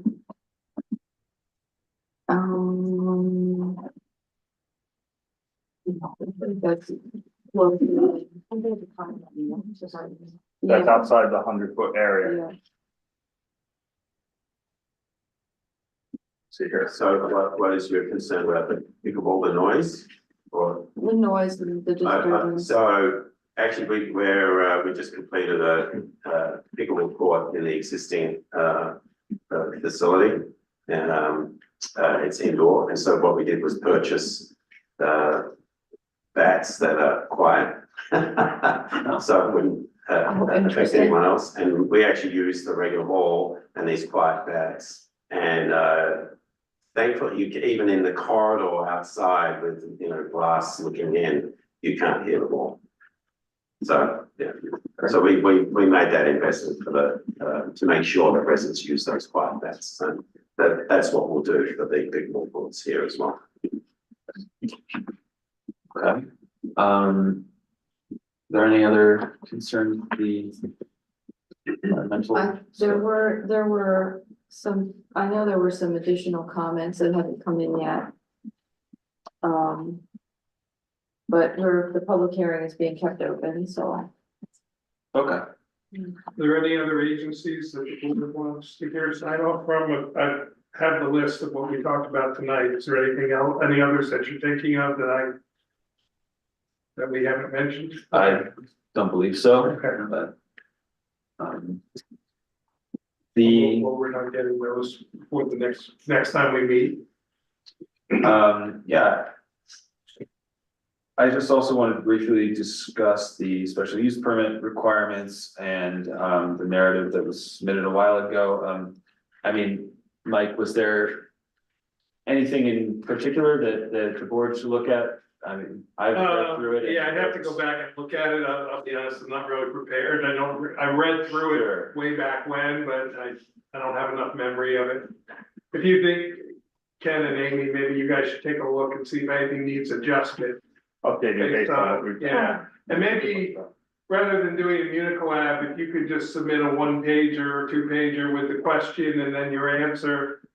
I think that's what I had linked, or there was a document that was. That was what we submitted originally. And then when we did plan changes, we updated it in the Unicolab boxes, and we didn't resubmit a Word document. Yeah, and I don't know if there's any more updates since then. Yeah, so having a Word document would just make it a little easy for us. And I guess I think that How would people feel about holding this and the public hearing until September 1st? Taking a meeting, because if we're hearing DPW maybe a week, that could probably easily turn into 10 days. And then we're right into the next meeting. I think that may be a chance to catch up with all the pieces that are sort of outstanding. So wait 2 meetings to continue the public hearing. I would agree with that. Okay, yeah, that would give us a chance to tie up some loose ends, and then, I think at that meeting, we could also finish the EAF part 2. In order to finish that, we should probably make sure that we have a lot of the outstanding documents, like have we received the like soil remediation plan yet? So the final SMP won't be done for, Connor, you want to speak to that? Yeah, I mean, we have done the supplemental soil sampling. We have the means and methods of the soil management plan, but we're still just working on the overall site grading and just making it all come together harmoniously. So we can provide the soil management plan, but the site specific, like how every inch is gonna be moved is a development. I think, yeah, if you have the mitigation plan, I think Okay, that's so really we what's can submit important. what for you've CEQA. already done. Yeah, Yeah, perfect, okay, absolutely. Great, yeah, so yeah, basically submitting, anything we would need to discuss mitigation. I think it's really important for, that upcoming meeting that will be at, we'll all have. So we'll get that. Yes, thank you. And if you could, look to that Vanderwater letter too and see if there's anything in there that goes to mitigation that, is maybe outstanding. Yeah, I mean, most of the things that are deemed incomplete are site plan related items to finish. Yes, yeah, exactly. So I was thinking Seeker related mitigation subjects. specific, items. That would be, I think that's important for us. And it does sound like, maybe something from the rescue squad has been requested by the board as well. So, And I think the biggest outstanding is the DPW's A, approval of that curb cut, and B, approval of the flashing light. Yeah, I agree. Because that is important to the rescue squad, as was stated. It's not necessarily the plan that needs it as much as the rescue squad, but it's contingent on, it's a piece of the project now nonetheless, because you guys have offered to move it forward. So, Can I just say conceptual approval of that? Because final approval requires full final drawings that is gonna take a while for them to look yeah, over. no, I think it's Yeah. material, it's okay. We just need. Right, Yeah, it's really anything that would go to mitigation. that's you know, fine. so as long I as just wanted to be we have- clear. Yeah, we just need to hear.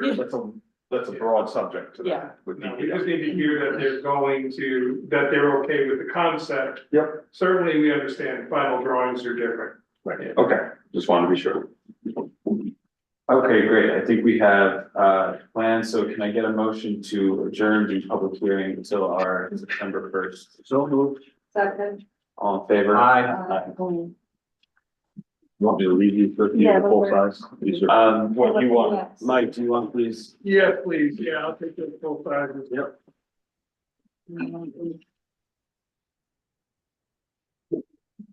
Thanks, everyone. Thank you.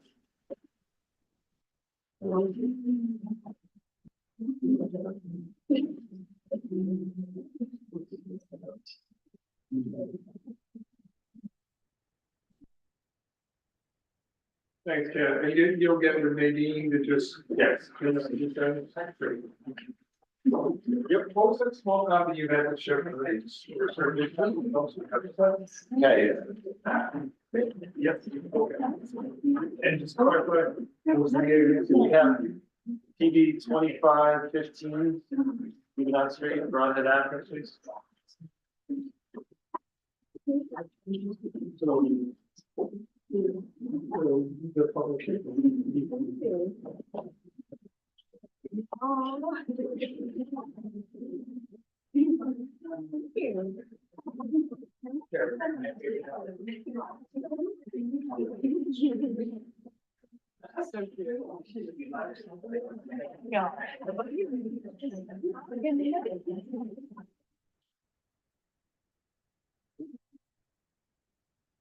Oh, back, evening.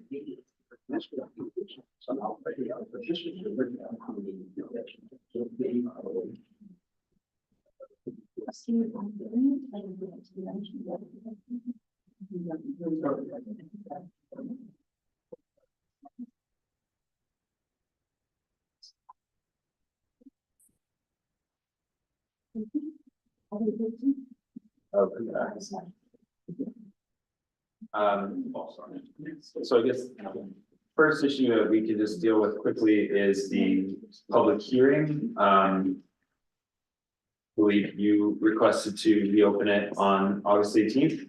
Yeah, correct. For the record, everyone, Charles Gottlieb from Whiteman, Osterman and Harrinet, here on behalf of Historic Huguenot Street.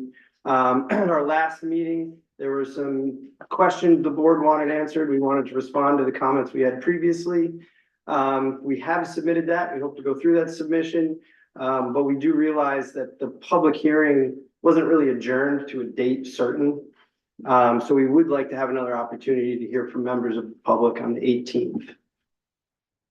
Okay, could I just get a motion to reopen the public hearing on August 18th? So move. Second, All in favor? Aye. All right, so.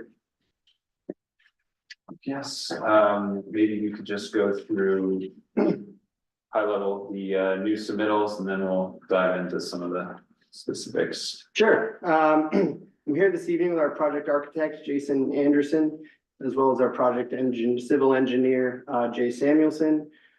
We have, since the last time we saw everyone, we've retained a traffic engineer. Both our traffic engineers were unable to be here this evening. That's Stark Hip and Frank Feliciato from Labella Engineering. We're here in furtherance of the proposed HHS Visitor Center. 7,400 square feet, site plan approval from the planning board, as well as a lot merger approval.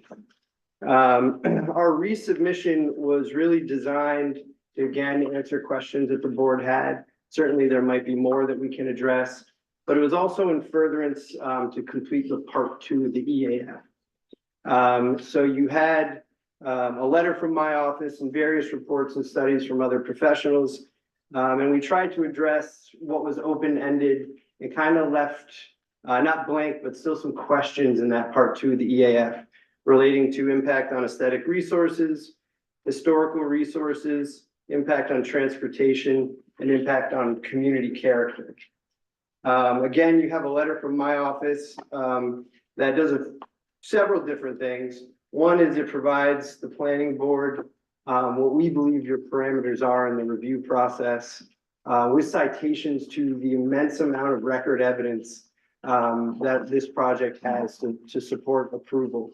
We also address architecture and aesthetic impacts, zoning compliance, and questions and concerns related to the size of the project, the location of the project, traffic impacts, and community character.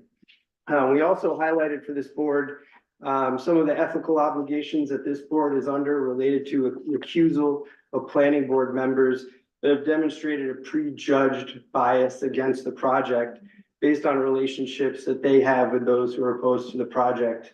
And we certainly would like to hear a response from the planning board on that front. We've also submitted a summary of proposed events, small events, medium events, and large events, how many times they occur. ADG Architects provided a visualization report, which was done by a balloon study, which is an incredibly comprehensive visual analysis for a building that is 4.7 feet below the height limitations within the historic zoning district. That was asked for by the Historic Preservation Commission. It was noticed to this board. We hope you all attended the balloon float. And it really showed what this building is going to look like. We also submitted a traffic impact study, which is the highest level traffic assessment that can be done for development projects. It is never done for a project of this size, but to be incredibly comprehensive, we had Labella Associates do a traffic impact study. You usually see a traffic impact study on Amazon distribution centers, large scale commercial and corporate centers, or office campuses. I'd also like to point out that there are two very well-known and reputable traffic engineering firms. One is Labella Associates, the other is Collier's Engineering and Design, which is the village's consultants. So I do think we have a good handle on the traffic at this point. We also provided a response to public comments, a response to engineering comments, a revised set of site plans that follows our responses to those engineering comments, and an updated stormwater pollution prevention plan. Further steps that we'd like to take this evening, one is refer this to Ulster County Planning Board. We have not done that yet. Now is the time to do that.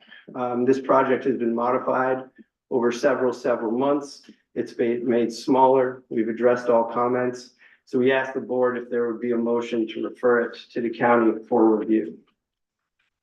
I'd like to start off before we do a high-level summary of some unfortunate events that happened after the last meeting. We had a public hearing in April. There were supporters of the project. There were those opposed to the project. Everyone should feel comfortable coming in and exercising the First Amendment right to speak to this board in a public forum. Unfortunately, one of the supporters of the project was followed home and verbally harassed by one of the members of the opposition, to the point where they no longer feel comfortable coming to this board to support our project. So I would like to make sure we lower the temperature a little bit when it comes, and I'd like the village's assistance with that. I'd like to stick to the facts, avoid hyperbole and accusations that aren't based in record evidence, because quite frankly, that hasn't happened yet in my career, and I've dealt with some pretty controversial matters. So that is something this village should be aware of.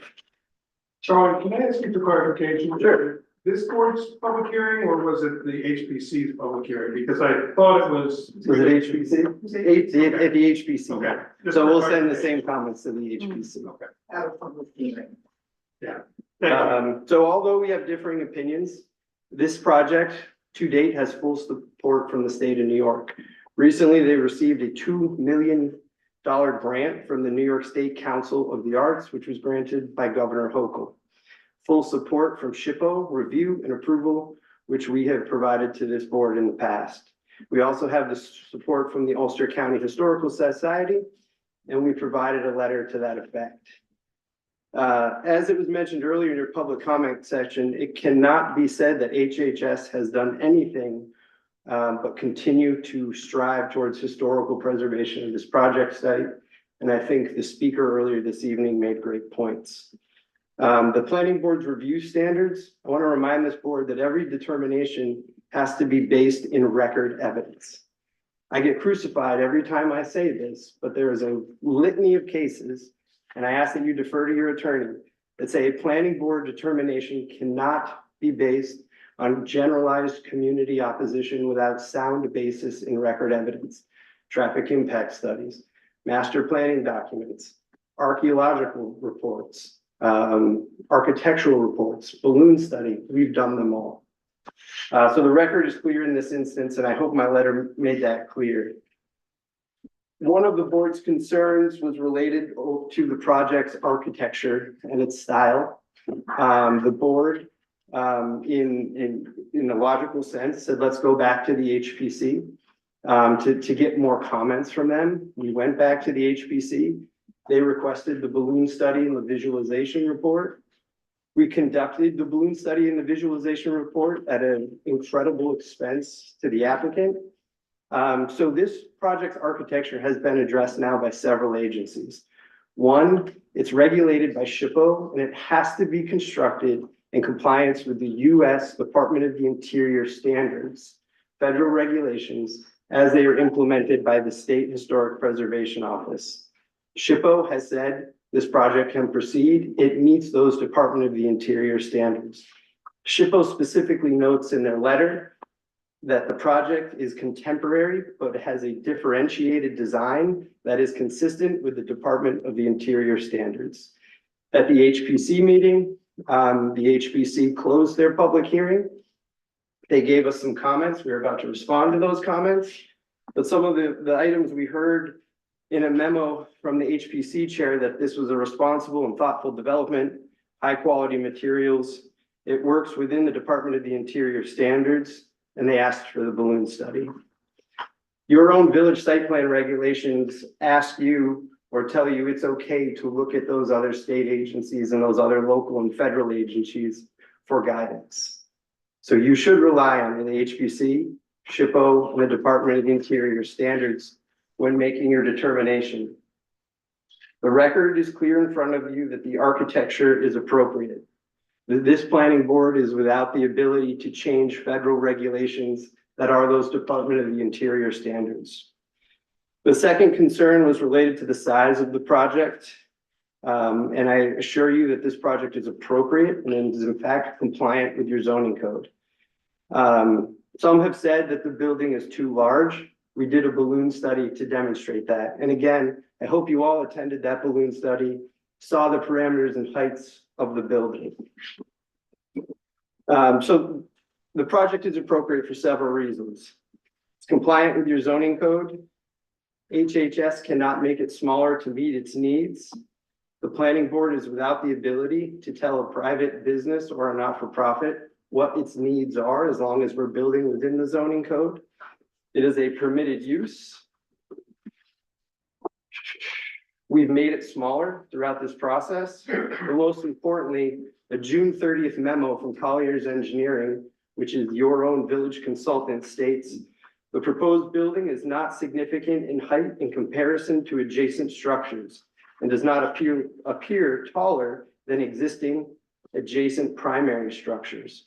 We also note, per the site plans, that the proposed building is about 4.7 feet lower than the maximum height in the historic zoning district. Again, we are appropriately sized for business needs and for the development of the project.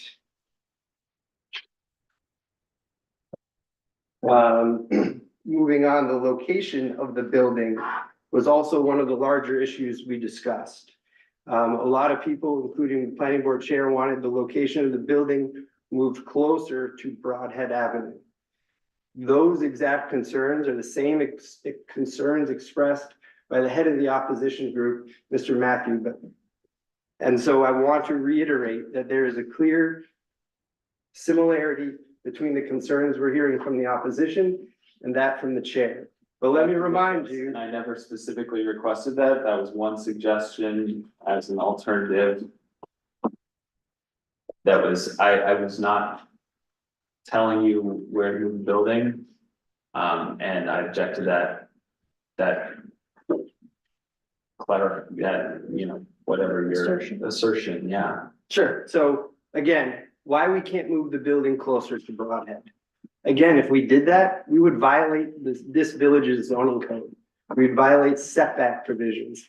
So any suggestion that we move it takes a zoning compliant project and makes it violate the zoning code. Furthermore, if we did that, we would have to put the parking in the area where there is existing open space. So there would be no more open space that is proposed to be lawn area. It's also contrary to the streetscape with 18th and 20th century buildings. And also there was an archaeological review that was done that said development should not be done along Broadhead. And that was noted in a New York State Historic Preservation Archaeological Unit letter dated October 27th, 2025. But you're proposing building a parking lot there, so there is going to be. Where a parking lot exists now, so it's disturbed area, so it has no archaeological sensitivity. That whole area will be built on up to the building. It's not like nothing will be there. We have a clear path from SHPO who reviewed the archaeological. We did a phase 1A, phase 1B archaeological assessment. It said where we're building is where we're building. If we were to move closer to Broadhead, we're looking at archaeological impacts. The project will not result in traffic impacts. I'd just like to highlight that our traffic impact study found and reviewed the events that would be done on a daily basis. It did sound traffic counts. It was conducted in accordance with industry standards. And in fact, it was an incredibly conservative analysis. And we can get more into that on the 18th when our traffic consultants are here.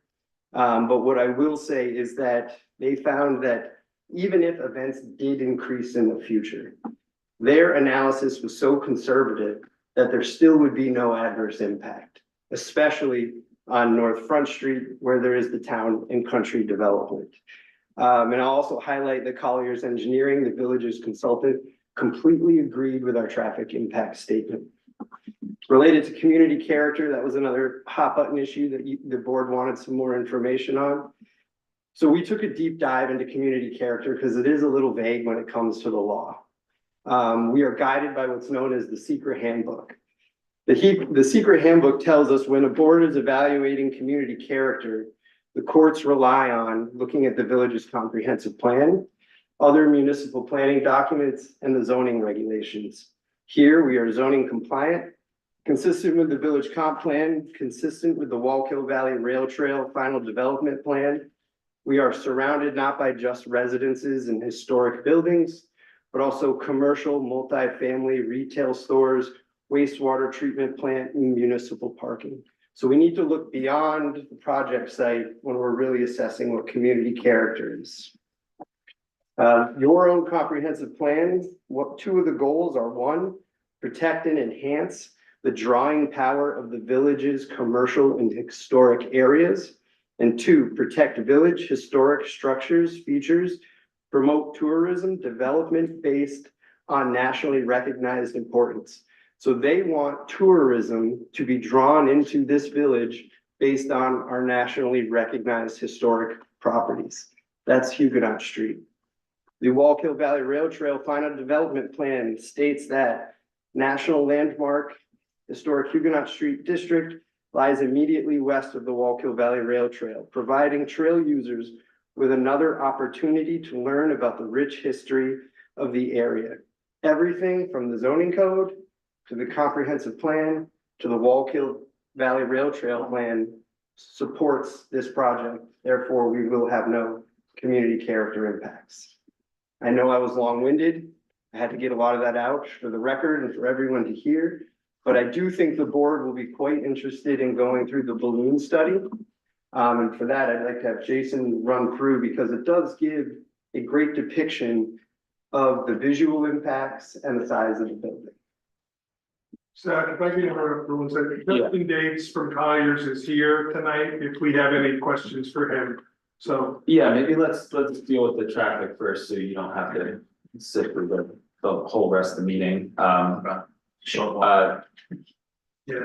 I was wondering if you could give us your assessment or just high level overview of your findings on the traffic impact statement, and then you could go over a few specifics. Sure, we have them come up here, so the microphone. That would be great. Yeah, mine's. just sort of maybe go to the next one.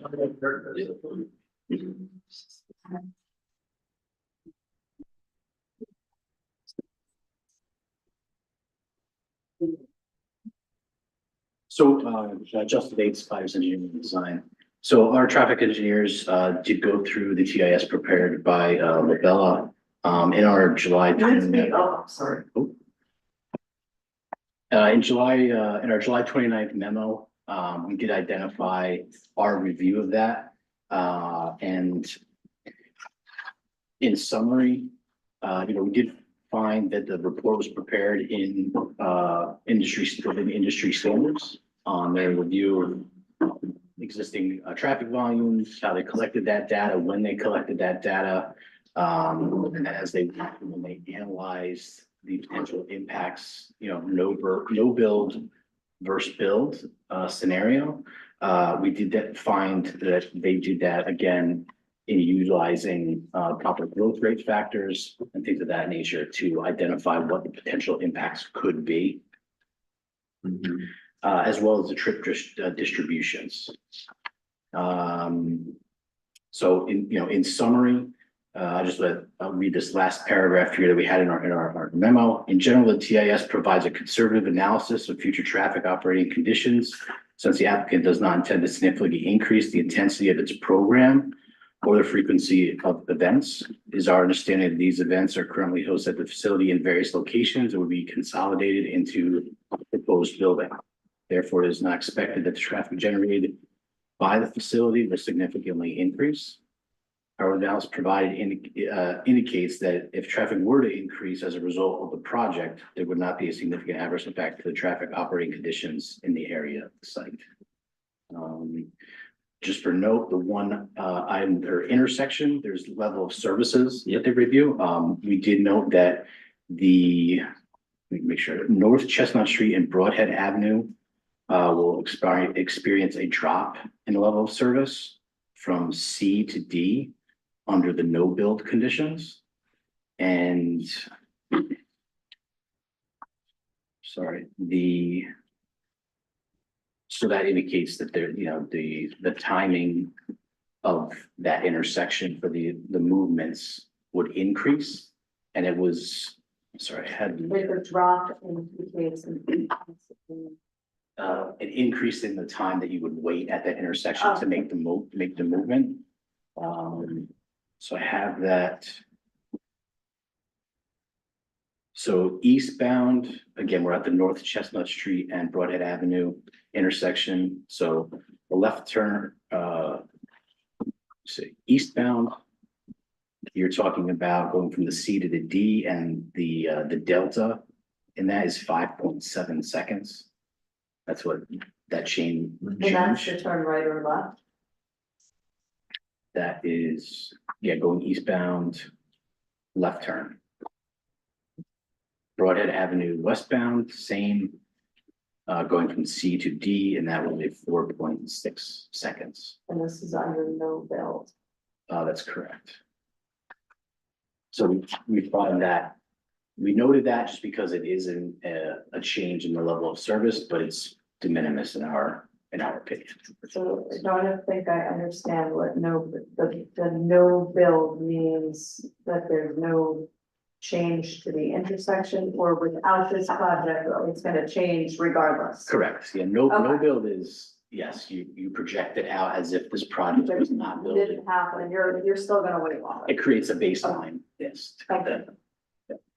And to confirm that situation will be the same in our build situation, and those delays are identical. They're equal Under to, no build conditions. And under the build conditions during the weekday PM peak hour. correct. So whether we build or not, that traffic impact is gonna be exactly the same. And no other intersections that were studied are showing worsening conditions. That's They'll never correct. do. I've been on this planning board almost 7 years, and I have yet to see a traffic study that says there's gonna be any increase in traffic. Yet your actual experience of it is that there is an increase in traffic. So I just putting that out there, I'm not, that's in general, like, for all projects. Well, I think in this instance, it's also important to realize, and again, our traffic engineers will be here on the 18th, but we are taking existing operations, putting them in a new building. So the traffic is already there. Right. And so that actually confirms that, what we're doing is the same as what we're going to do. But it's also really important to highlight that at the end of the memo here, however, the analysis, this is from Colliers. However, the analysis provided indicates that if traffic were to increase as a result of the project, there would not be a significant adverse impact. So even if we had more events, again, not from our traffic I consultants. understand, there never is. I've never ever had a traffic consultant say there was going to be a significant adverse impact, no matter how many buildings they build. But I just wanted to say this as well. We listen to you, we also listen to the public. And so it's not a matter of us, any of us colluding with them. If we hear them say something that makes sense to us, we're going to listen to it and we're going to take that into account. And I just wanted to say that at the last meeting that I was at, it was suggested by a member of the public that the drive not go parallel to the rail. It's like you're putting a road right in there. And that be cut off and simply to confine the entrance and exodus from the project to Broadhead Avenue rather than connect it to North Front Street. And there were numerous neighbors in here saying something about it. And I just want you to consider that suggestion, because it does make sense. I mean, in terms of like reducing the impact of the development there, and putting this driveway through the lawn and just. What impact that is currently identified by our consultants or the village's consultants would closing that off mitigate? Because everything we do has to be to mitigate an actual impact, right? So right now, that North Front Street, and please correct me if I'm wrong, is ingress only. So we stopped it from being ingress and egress in response to comments that we obtained. And it being ingress only is actually helping, right? Because it's gonna be one turning movement or one way in. And that is going to reduce conflicts with the drive for town and country. Now, we have a traffic impact study that's been confirmed by your consultants that says there are no traffic impacts that need to be further mitigated. Therefore, to require us to get rid of that driveway, which helps with internal circulation, would be a condition that is not tied to an impact. It also is required for fire emergency access, because without that, we would have to have a very large turnaround at the top of the building. We would have a large turnaround there to allow the emergency vehicles to turn around. That area of pavement, believe it or not, is actually more than what the pavement of that actual road is. So you're actually creating a much larger impact by creating that turnaround to comply with fire codes. Yeah, that would be a 96-foot wide radius, or not radius, or diameter. Circle, that would have to exist, so. Can I ask a clarifying question though, because I think there's been differing information. Is that access from North Front only going to be for buses and emergency? Or for all? It's for all vehicles. And that's, Mr. Chairman, that there are two other comments tied to access and traffic that we have in our memo that we put in there and didn't want to let go, unnoticed to the board. The first one would be, and this is one of our original comments that, we thought that the board should consider the applicant or approval should be that the applicant will not increase the intensity of the use, including the number of events per year. And any increase in intensity would require the applicant to return to the planning board for further review and approval. That was a suggestion that we had. Yeah. And the other one tied to that access, and it's been throughout a couple of the reviews that we've had. We maintain that our recommendation for the board to consider requiring the North Front Street gate only be accessible by buses and emergency vehicles, with the exception of during the 3 large events and the 4 very large events. During the other times, the gate should only be open on as needed basis or ensure site generated traffic continues to utilize the Broadhead Street driveway as they do today, which also keeps traffic away from the town and country condominiums. The board should discuss this and, if deemed appropriate, make this a condition of approval. So those were the other 2 comments that we still had open that are kind of tied to the traffic aspect. No, that comment makes sense to me. I'm concerned about the rail trail intersection there and having increased traffic going through there and causing safety issues with people on the rail trail. Where do you see Also- the safety issues with the rail trail, just so we're clear? On North Front Street at the rail trail. Where the rail trail crosses. So where it currently crosses? Where the road crosses North Front Street, yes. So our consultant is recommending that only be used for certain access, right? Not for everyday access. Yeah, correct. Right. And also, I also wonder if it's just open during the day for any cars. It seems to me like people would start cutting through, using Huguenot Street to cut around Main Street, which would then dramatically increase the traffic in a way that's not really able to be quantified right now, studied. That could allow people to go from Huguenot Drive to over to Broadhead and up to North Chestnut. So traffic that's already on the street, your worry is that traffic that already exists today would use it as a cut through, thereby increasing traffic? How about you ask our consultant who's recommending that? Question though, because in an earlier phase of this, I saw a gate that was going to allow, that will solve this whole issue. But I think that the HPC said they shouldn't have the gate. And they wanted it to just be allowed to be free and clear, because I thought the gate was actually a really smart idea. But that the HPC said it should not be a gate. So, if I can clarify that, that's exactly the discussion we had with them. We wanted a gate and we wanted it automated so that somebody could come to a kiosk and, you know, basically you can't just drive through, you're pulling from it. They did not like that idea. They didn't like the idea of the gate. We proposed multiple different gates. Finally, we did come to an agreement on a gate that they approved. Which is what we have already submitted.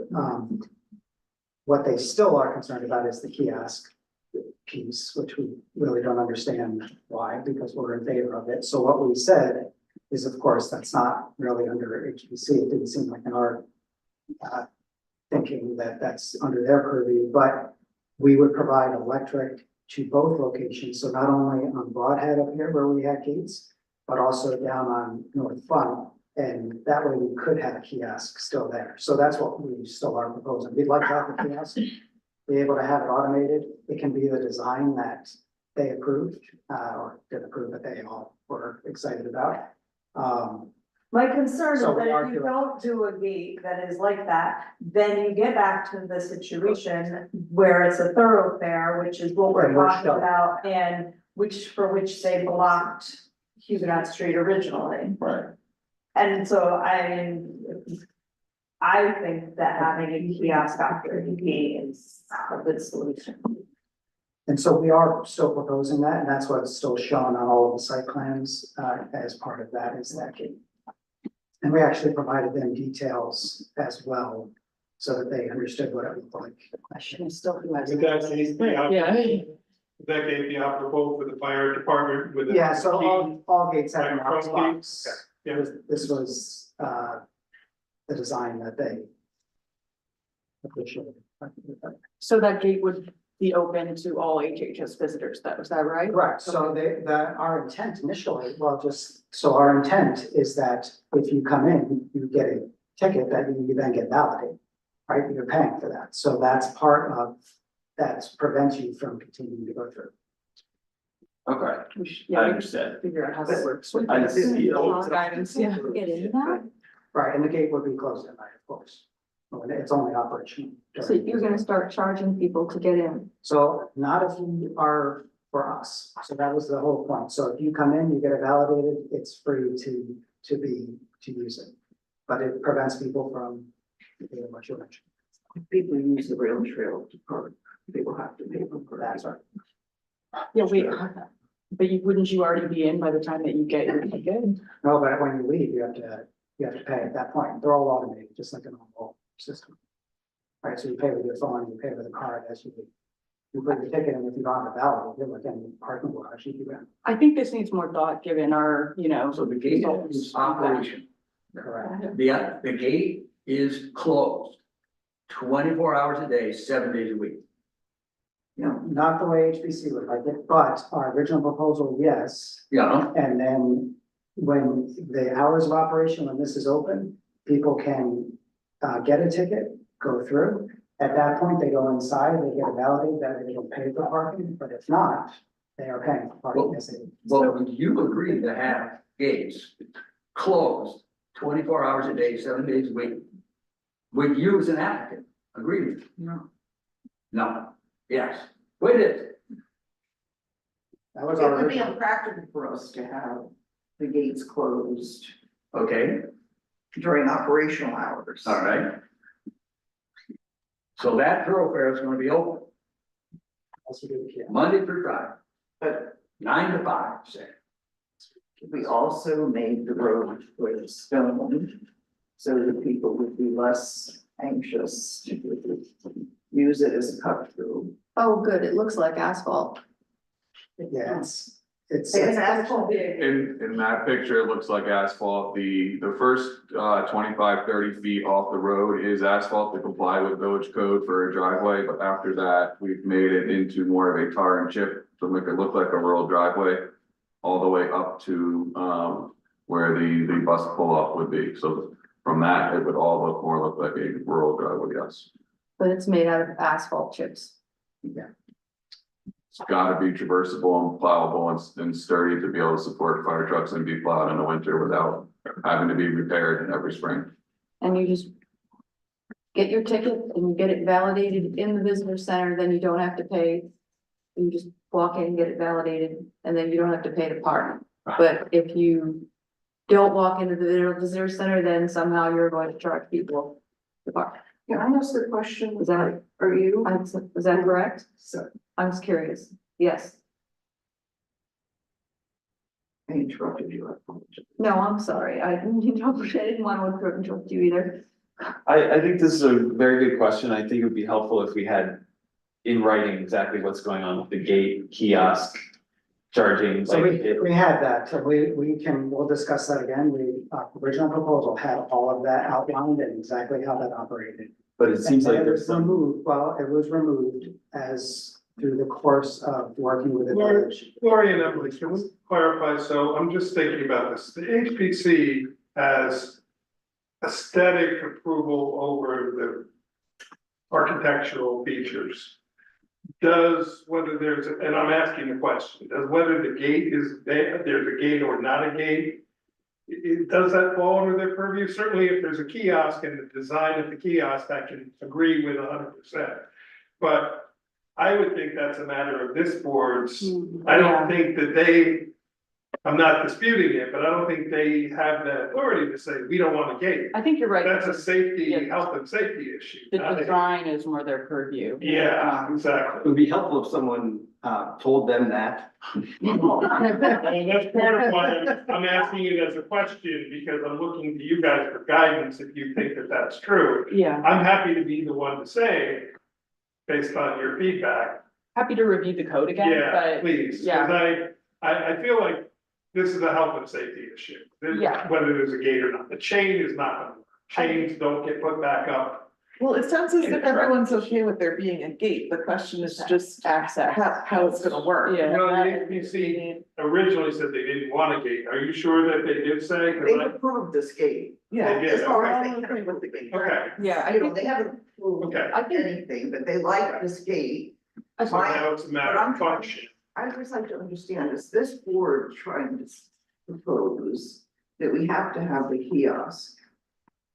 honestly, this board, I believe, is working with our consultants' feedback to figure out what is the best treatment of that road. I mean, I don't know that you need a kiosk, you just need a gate that will be closed, and if it's gonna be manned by an actual person, No, or then, well, if you're getting a ticket, I mean, is it just coming from a machine, then probably you don't need a kiosk. I think, Justin, your recommendation was that it's only for access by emergency vehicles, right? And No. and big events. No, And big And events. buses. Yeah. Yeah, Okay.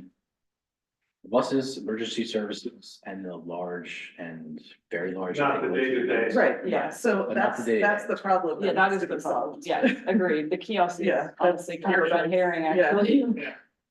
We're addressing that because of the question. I understand. I'm just telling everyone, I think that we're all getting a little bit distracted. And yeah, I mean, I like that idea and like that, proposal. I think that would be. Another thing, it is clear that more information is needed and we'll put this all in writing and kind of like an operations manual. But where I get hung up on the legal side of things, unfortunately, is we haven't yet demonstrated an impact from traffic that would warrant that. So what I suggest, and I've dealt with this issue before, is because there's no identifiable impact now that we're mitigating by closing the gate, let us keep it open with the gate for a year of operation, or what's the busy season is likely summer, a season of the summer.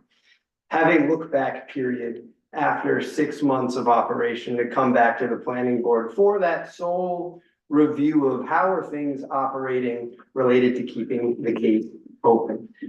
Just something to consider, but that's been pretty useful from other projects where there's a bit of a discrepancy. I appreciate that, but I think that the analogy to why we shut down the access to Huguenot Street in the first place gives us what we need to know about why this shouldn't just be open fully. I think we already know, we already fought this battle, we already had this issue.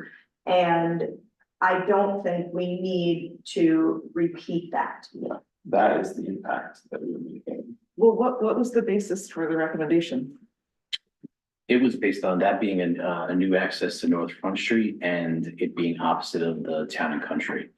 So again, we're looking to, minimize that trips, those interactions, at that location by suggesting that restriction. So those are the impacts that. Yeah. And if I could point out too, this is not going to become a village roadway. This is a private driveway.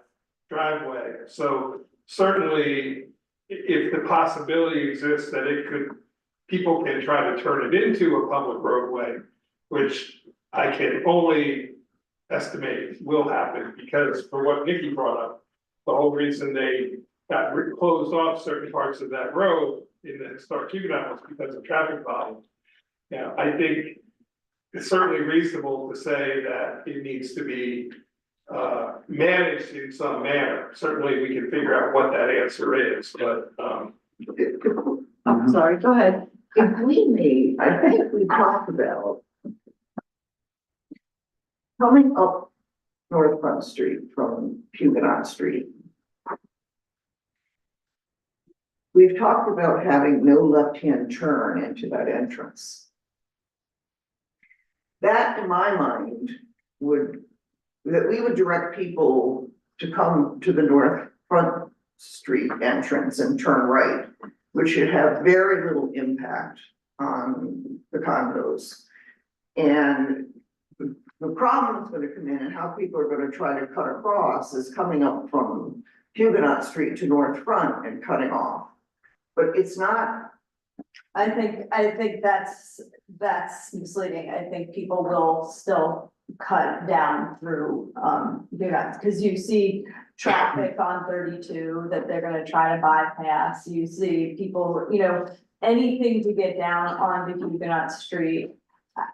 I think that that's not going to help, because if you think about like the traffic impacts that were there before, it wasn't because they were making left turns, they were coming up North Front, they were doing all sorts of things. I think it's just not worth opening full time. So we've been here. I have a question. When a fire truck is coming to put out a fire, they're in a hurry, right? But when they're leaving, I don't feel like they need to turn around. Can't they go in reverse? No. No fire chief will ever say yes to that. So the turnarounds are mandatory state law. What? The turnarounds are mandatory state law. Okay, sorry, I did have a question. You want to back one of those things up? No, I couldn't even back up a car. But I just thought. Right. And we can't use the closed portion of Huguenot Street because the hoses aren't long. So before we get off traffic, I got one question I just need clarification on, so I can go back to the traffic consultant. Zach, you made a comment about concerns with traffic impacts in the rail trail crossing on North Front. Can you just let me know how that's different than the rail trail crossing on Broadhead, just so I can have them analyze that and come up with a response to that? Can you explain how those are two different concerns? Well, Because you North Front Street is a higher traffic street. It's got businesses right there. It's just a much more complex environment. And yeah, I think the potential for. Wanted to understand that so I can make sure he addresses that. But I do think that adopting our consultant's recommendation in that that access road only be used for buses and for large events would. And obviously emergency. Yeah, and emergencies, that would resolve a lot of, our concerns. Yeah. As well as your other recommendation that we do a conditional approval for limiting the number of events per year. That is, It would be what is you're already doing. It wouldn't be limiting. but if we want to add one event, does that mean we have to go back to the planning board? I mean, we can work that out, Well, I would just say, but You know, we're trying to, there is a business to run here. And in the sense that we have to, have some flexibility in how we design and manage our events. We may want to turn a larger event into several smaller events. I don't know what it is right now, but it would be problematic in my mind to have to come back to get permission. I think there's a couple of things. One is, again, we have a traffic impact study that was even noted in the Collier's memo saying even with increased events, there is no significant adverse traffic impact. Yet, we're still gonna put a condition on limiting events. I understand the worry to not, add 75 new events over the course of 1 year or something like that. So I think if we can work on conditional language that provides the growth rate that was put into the traffic impact study, so that we have a range, so there is flexible planning. Again, a lot of these events are Juneteenth, Easter egg hunt, trick or treat, tree lighting, community events. We don't want to see those go away, certainly. But if there's flexibility built in any condition that reflects the growth rate in the traffic impact study, that might be something that's tolerable. Well, that's businesses in New Paltz that get this kind of limitation put on their business. What is your concern with the traffic? Mike, can you let? Yeah, I'm sorry. A couple things.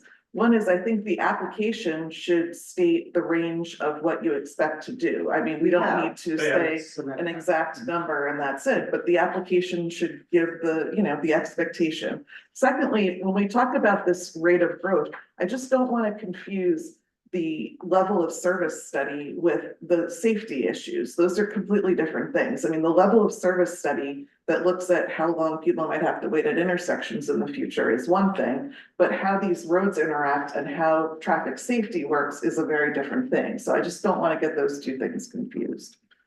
Yeah, I just wanted to bring up though, because you say you're operating the same way you are now, and you don't have an entrance from North Front right now. You only have an entrance from Broadhead. So what I'm trying to understand is for your day-to-day activities, why the need to enter from North Front when you're currently entering from Broadhead? So Because that's what I'm trying to say. Say you have handicapped people that need to get dropped off at the visitor center. They can still pull down, right? Well, they can pull down, but then how do they turn around? To get back out? Well, for handicapped people, we thought it would be so easy just to come down this driveway, drop people off at the visitor center and then go park. This way they'd have to come in, they'd have to. Perhaps we could include people with the, handicap status, the handicap placard as being allowed to access. Well, I mean, there's like 3 or 4 handicap accessible right next to the door, so. Yeah, that's a good point. We could use golf cart or something. What I'll say is, let us get some information on some language that might be acceptable by way of a condition of limiting events. I think what we're trying to solve for here, and it's come up in public comments, is that this creating a new wedding venue is not something we're interested in approaching. Yeah. Right? And that is something that has a little bit of creep. And it has a very different impact than a visitor center.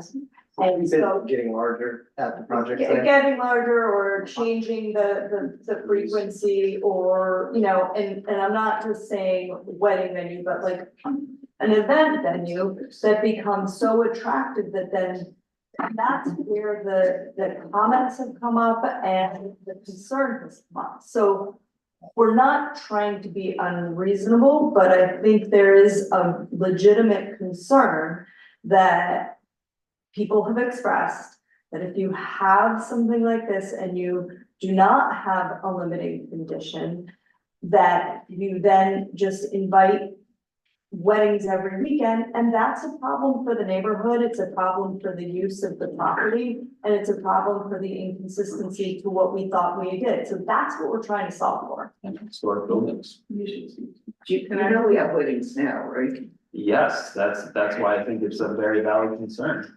I'm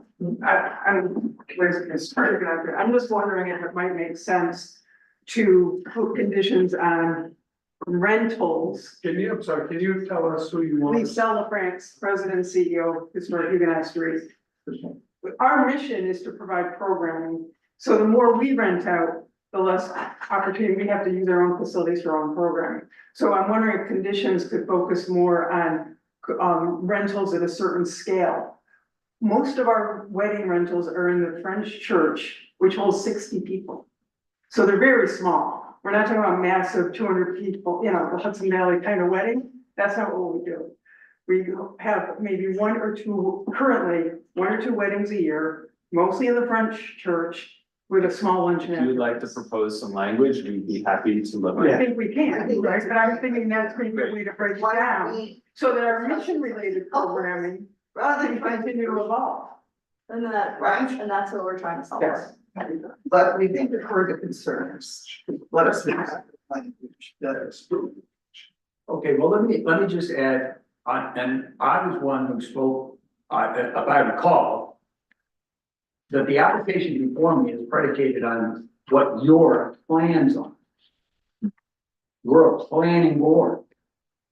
Someone talked about business needs. That's all about planning. It's in the document.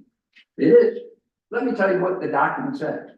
The document says HHS does not intend to significantly increase the scale of its program.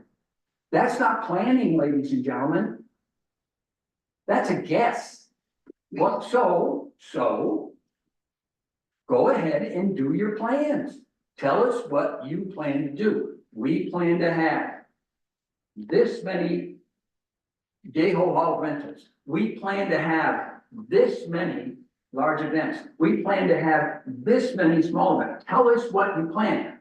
Please don't tell me that you intend to not significantly increase things.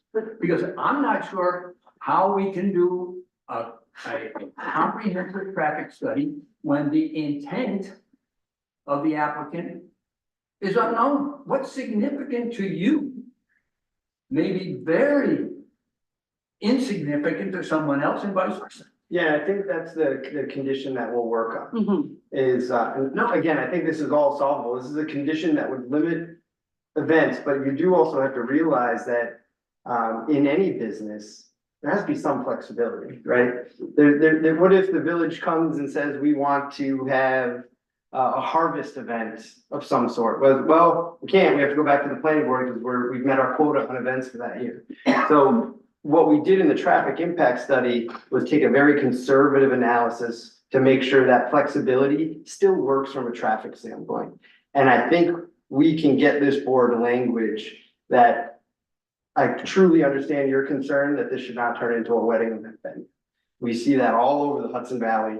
In the town of Gardner, it's like wildfire. And so what we can do is some sort of language in there so that we are not burdening the planning board coming back, you know, on a monthly basis, updating you on our events, because that just is not in municipal economy or whatever, I think I just made up a word. So I think we can get you what you're looking for. I understand what you're saying, certainly understand what you're saying, and then maybe we can work out some condition language. Yes, we can work with you on that. Can I bring up one more thing? I'm sorry, because way out. As far as the night is concerned, this all evolved out of a master site plan that was conducted about a decade ago. And it was highly recommended that we do enter from North Front Street, our visitors enter so that they know they're at the historic site. When you come in Broadhead Avenue, you go right by the Salvation Army and you don't see one historic structure when you arrive. You don't even know that you're there yet. And so it was very cognizant decision to make that the access point so that it helps orient the visitors. The gate, if it is automated, so that our visitors can arrive that way, get their ticket, get it, verified at the end of their tour because they experienced an educational program on Huguenot Street. They can park for free But yes, frankly, rail trail users should pay a modest fee because we've already reduced the parking in response to public concerns.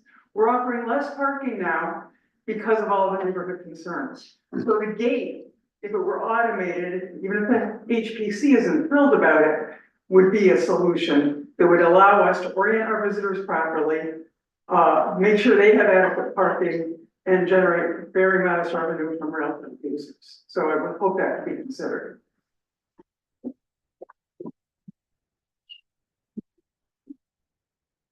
Okay, were there any other traffic, issues that? Oh, no, wanted sure. to highlight, okay, other recommendations or? We were only the two recommendations. That's correct.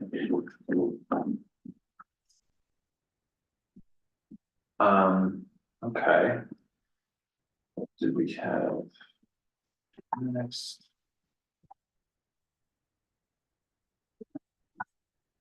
I think that we should look at where we left the, part two off.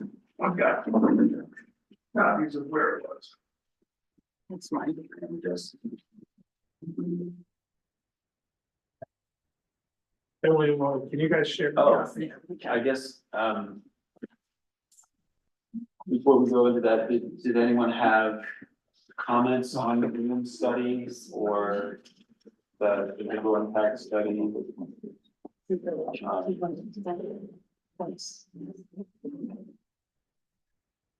So I found when I went, that night, I thought it felt like a very large building. I don't agree with the characterization that it feels small and compact. It seemed like quite an imposing structure that cut into a lot of those mature trees there. So, you know, a number of those trees will be taken down to make room for the building and the patio. Yeah, I still feel like the footprint of the building, including the patio, is too large, and the characterization that you reduce the size in response to public comments is a little misleading, because you know, when you're factoring in the total footprint, it really barely changed. Well, I'll just say a few things. One is, those are the exact comments that resemble what the opposition says. Two, I will say that you're disagreeing with your own village consultants, right? Who said this structure is zoning compliant, this structure is smaller than the surrounding structure. This structure is lower in height than what the zoning code allows. So your basis for saying that it's too large. I'm not saying it is not based in record evidence. I'm not saying it exceeds the allowed maximum height. I'm saying it feels very large, and it feels like it's imposing on the historic buildings, and it's reducing the historic streetscape. I'd like to ask if we could lay off the bias stuff, because the point has been made. And we've been asked to keep the temperature down, so I would ask the same of the applicant. There's no bias just because a board member and the public have the same view of something. That is not bias. So I'm just gonna ask that we all take responsibility for keeping the temperature down, please. If I can address that specifically. So the square footage of all the uses of the education center as well as the patio is the bare minimum for the applicant. So it's the bare minimum for the use of that building as they need to. So from that standpoint, when it comes to the reduction, we've indicated all the reductions. Some may feel that that's not enough, but was reduced down to the bare minimum that works for the uses that they need in that building.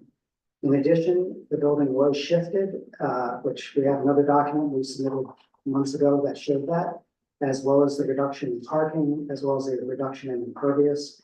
All of that was part of that application for significant reductions. Even paved surfaces went down 22%. Parking capacity went down 17.5%. Actually, paid parking went down 60%. Those are significant numbers. That's significant. So You swallow. When it comes to, It's all concrete grass, it's all these parking. no, I'm talking paper, I'm talking paper. So I Okay. it's specific to that. That's what I was referring to, and it's all been demonstrated and represented. And when it comes to feeling like it's imposing, pretty much, where it's the state, the county, through, with the Historic Society, even with, as our discussions with HPC, that may be some people's viewpoints, but in reality, the visualization study shows that it is exactly as we originally proposed it. That was the point of the balloon study, was to show that it wasn't imposed. And we have the documentation that shows it that way. So there may be other opinions, but from all the other agencies that have reviewed it, they agree with this. But the balloon study, if we can get into it, if we want to talk about it, just verifies the scale of the building versus the other historic buildings. I don't know if you want to look at those again to show where the balloon study confirmed that what we. No, I saw it in person, I don't need to look at the photos right now. But if you just look at this map right in front of us, you can see that it's at least twice the size of any of the buildings, of the other buildings there. And I guess Like, maybe it's right Emily, in front of you, like, I don't, could we specifically address, you know, that the applicant keeps saying that they can't make the building any smaller for their needs, but as the planning board, if the building doesn't, you know, if we need to mitigate some impacts, and that means making the building smaller, like, doesn't the applicant have to work around that and adjust their use? Well, the applicant doesn't have to do anything, but the board has to decide whether there's a significant adverse environmental impact, and if there is, then we would go through a POSDEC process and look at alternatives. Sure. Does that answer the question? Yeah, Yeah, I you guess don't, you don't the have to. applicant's Right. use and plans doesn't factor into our determination No. of. Correct. adverse- But the zoning code should, right? So Right. the zoning code tells us we can have a building that's much larger than this, right? Again, your own consultants say this is smaller, this is small in height compared to adjacent structures. You saw a balloon study. We're Other not talking agencies- about height. I know, but what I'm talking about is preparing for a somewhat malicious positive declaration now that we're talking about, to have a not-for-profit expend incredible amount of resources and likely lose funding just to see the project go away. wait, are you a nonprofit or are you a business? Well, Cause you said I'd like to nonprofit, say I that mean, you said business. And you said- Nonprofits are business. We have to get revenue and we have expenses. So we do have to run this to have the revenue and expenses get close to each other. So in that regard, it has to run like a business. We can't infinitely pull on endowments and other things to survive. So we have to manage expenses and revenue. So you have to run it like a business. You know, I like to say that nonprofit is a tax status. It gives us benefits to help the organization, but it doesn't mean we still have to be revenue minded. So I think we're trying to talk about the size of the building, right? And there's height and there's footprint. So can we talk about one or the other of those things? Because I think we can mix them. So I think to the point of footprint, so the uses that we have in the building, which we outlined. This is the smallest building that will allow us to use the building that we need. The uses that we need, this is the smallest footprint. And in fact, even as the architects of it, we think it's too small. But this is what we've agreed to with the client, that is the size of the building. The ADA regulations have changed since we started this process, so even, I don't know if it helps to look at the interior layout of the building, but we already have to eat into some other space somewhere to meet the new regulations for ADA. We need space to tell this wonderful story of what makes New Paltz unique. We want exhibitions, we want some artifacts to be displayed, we want the story to come to life in this building. And we want a place where we can have lectures and classrooms for students, the kids when they come. Those are all things that are at almost minimums right now for, go ahead, sorry. No, And and so so if to we back could- that up, we've submitted reports from other entities that have indicated those uses and square footage and why we are doing this the way we're doing. And the village has a historic zoning district with bulk regulations with limits on impervious coverage and building coverage, which we comply with. Right, but right now we're doing seeker, so we're looking at environmental impacts, and we have to look at how the visual aspect of this building compared with its surroundings compares, and I think what's being pointed out is that it's much larger. So that's the thing we need to talk about. And that's why we went to SHPO. We discussed this also with the HPC. And for example, SHPO, because it's the only thing we've got that determination, they said that it is with the scale is in compliance.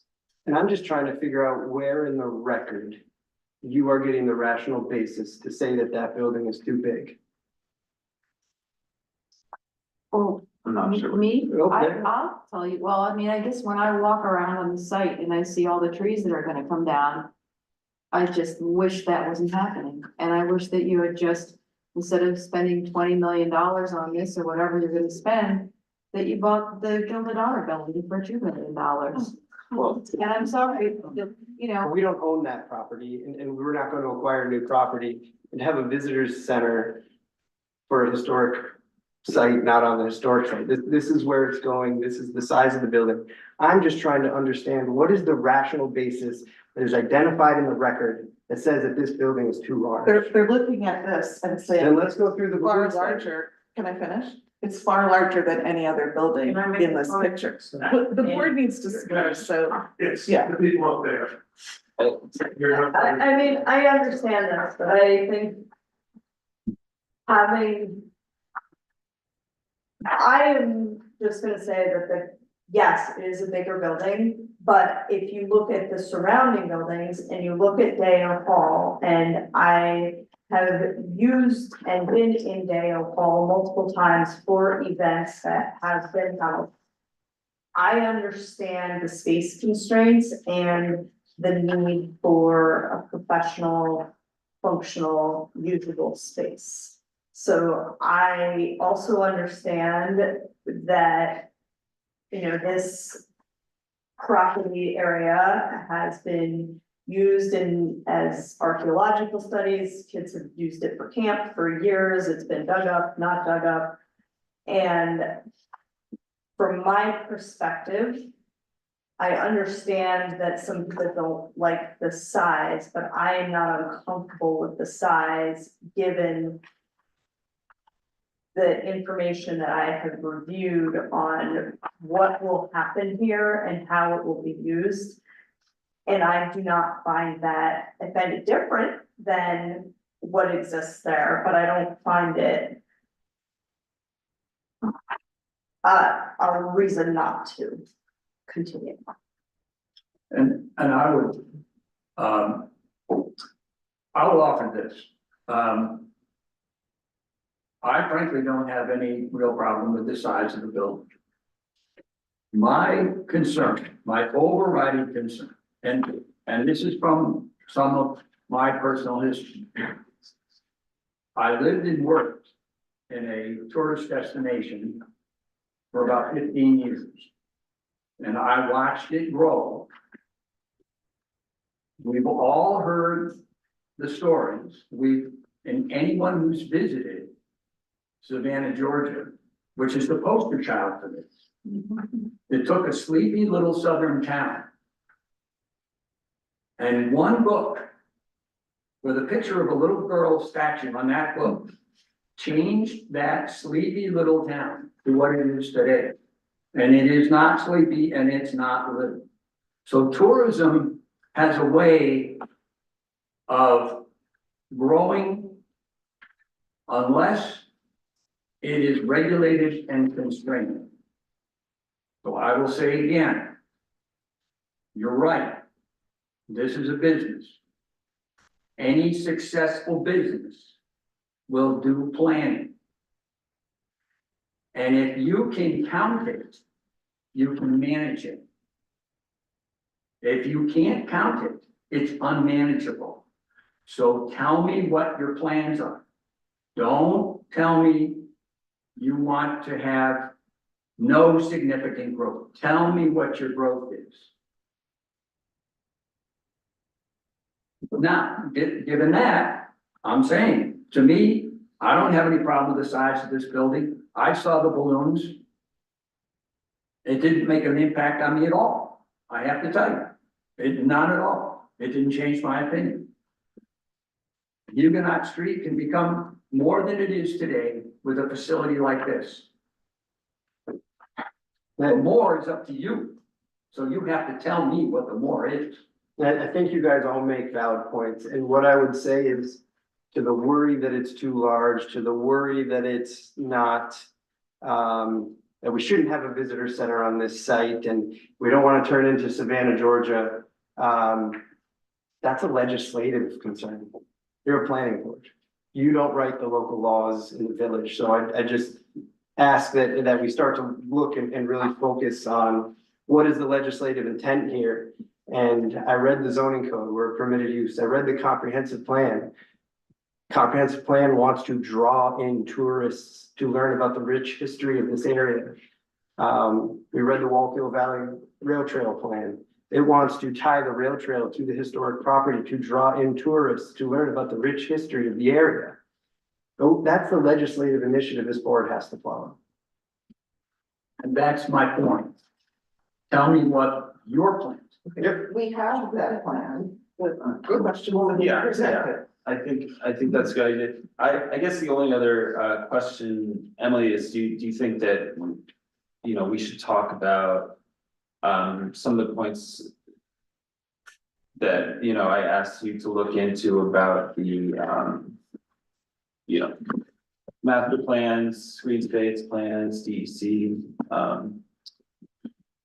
guidance. Is that, Yeah, do you want would that be worth about green getting space? into? Yeah, I mean, I do think it applies here to this discussion, and if we're talking about like what evidence that we have that this would have a significant impact. Was this posted on Unicolab and made public? I don't believe so. It was a question for the attorneys about the legal basis around considering green space and aesthetic resources. So if we're discussing it at a public meeting, that's a public document. No, It should have been made it's not. available. It's an attorney-client document. And we shouldn't be So- talking about it in public. Okay, so what, can I just finish what I was about to say? I was gonna suggest to Mr. Bialecki that if you'd like to go over some of the things that you brought to our attention, I think that would be a good thing to share as far as the National Register application, for instance. Yeah, well, I think that there are lots of different guidance documents for guidance that we can look at. The master plan that was adopted by the village certainly emphasizes the importance of the historic district and maintaining green space in the village and those open spaces and those recreation spaces. You know, the rail trail is an important part of that downtown area. Thousands of people enjoy that. And I do think that these will have a negative impact on the enjoyment of those public spaces. Where is the public space that's on the project site?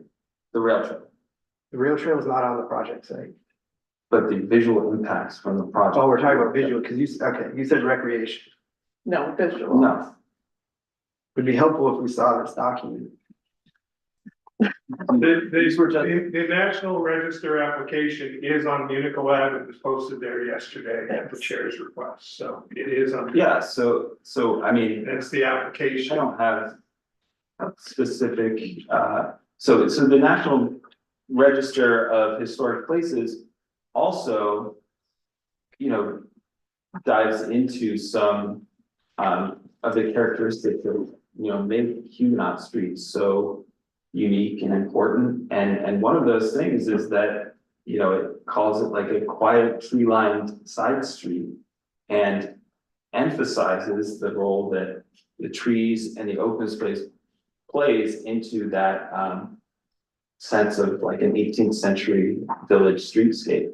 And so I'm just very concerned that this building will detract from that and have really change the historic impact of that. You just said you don't have any, wait, one second. You just said you don't have any specifics for that reasoning. Can we point to something in the record? Yes, so on Munich Collab, the nomination form for the National Register of Historic Places. But that's different than National Historic Landmarks. They're two different things, so. Okay, but this was the justification for when it was. Okay, that was for a National Historic Landmark, not National Register of Historic Places. That's a less degree of significant site. There are thousands and thousands and thousands of. But this isn't regulatory. He's describing an impact. So just so that you know. But I just want to make sure I just want to make sure that the guidance that he's reading from applies to our site. It's about the historic Huguenot. Yeah, it's site. I think we're on both the National Register and the National Historic Landmark. If you can see it, it's on Munich Collab. That document is on Munich Collab, so you can make sure Does he that. work the application back into the 60s? Yeah, we're talking about like the 1960s.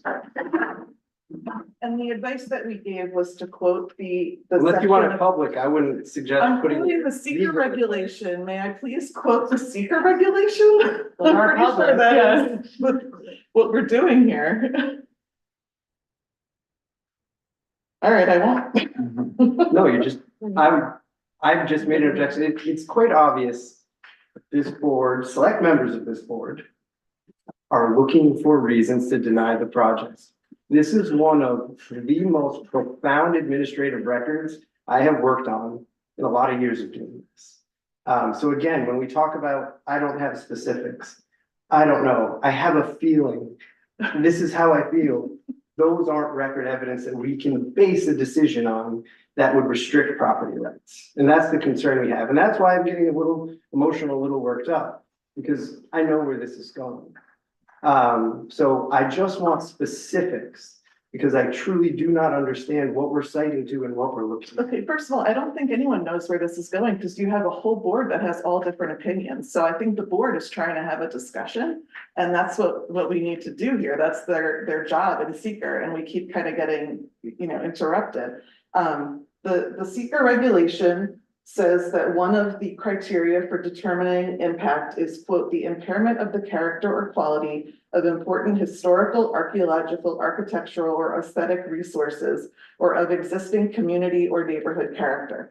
I don't have an opinion on this. It's not my job to have an opinion, but there are things in the record that address certain aesthetic impacts. That's what we're here to talk about. Even the moon study. And I think once we digest this, we can respond to it. But I just want to highlight something that's very problem. Yes, very apparent. And yes, I'm going to go here. And I do think you have to consider recusing yourself. Written documents from Matt Bielecki of July 13th, 2026, verbatim, talk about what you just said.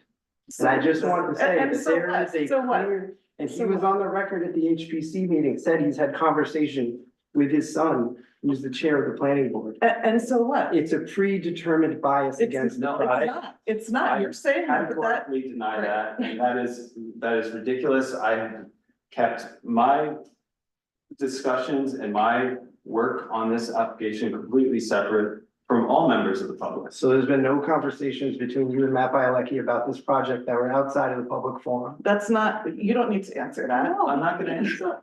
We're allowed to talk to people. I mean, we're here to protect the community. This isn't about us, the planning board. We're sort of an intermediary between the developer and the community, and, To transmit the project. sure. But I mean, if you, like, people who grew up here, you may think, oh, well, that's my private green lawn. I can put a big building on it if I want to. But there are people who, just because it's such an important area, such an important place. And kids that have grown up here have been playing on that lawn for decades, and we. Board of Historic Huguenot Street has a fiduciary responsibility to protect this organization and sustain it for the next 300 years. Sure. So we would be remiss, and you could, people could sue the board if they wanted to for, you know, whatever, but that is not the intent of what we're trying, and that's not what we're Our trying. intent isn't just to oppose it because we're biased. Okay, I think I'd rather not get into an argument right now Okay. about biases. We all bring biases to these things. Sure. I bring a bias because I'm a descendant. I've had connection to the street more longer than many, before many of you were born, probably, but we all bring biases here, but I think we're trying to make decisions based on that. I'm blatantly pro-tree with everyone that comes forward. That I do know. Okay. Okay, in an effort to move this forward, it's getting late, we can't, keep talking about this forever. I would like to try to make some progress on the EAF part 2, and we'd already gone through a number of sections and discussed it in detail. I think that the next one that we could look at currently is question 7, impact on plants and animals. So we had skipped 1D only because we didn't have the answer, but the applicant may have the answer to that question. Okay, yeah, that would be good to know. Does the applicant know if, No, there will not be a removal of more than 1,000 tons. Okay, great. thank you. Is that which one? So is the board, no or small impact? 1D. Board's Yeah. okay. Yeah, no or small, like, Okay, thank you. But I wondered why it said yes to the answer when none of the yeses were checked. Just I thought there may be some. So number That's the way the 7, form works. Yeah. impact on plants and animals may result in a loss of flora and fauna. I don't think this is going to, well, it's not going to significantly impact any threatened or endangered species. It's so you those action may result in degradation of any habitat. This is also related to threatened or endangered species, no or small impact. May cause reduction in population, special concern, conservation. Again, no or small impact, and D would also be no or small impact. Continue on the next page.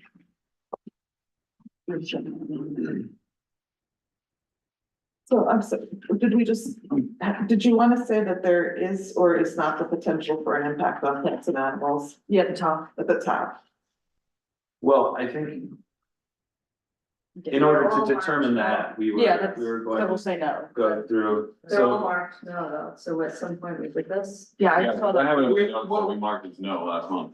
What happened was originally it was checked no, and so it self-populates Got them it. all as, but then there was a further discussion. And so I removed the no, but the other ones remained as no because we had originally checked it as the first answer is no. So that's what happens unless I redid the entire form. So if you're saying no to the root question, then they'll all self-check as no. Yeah.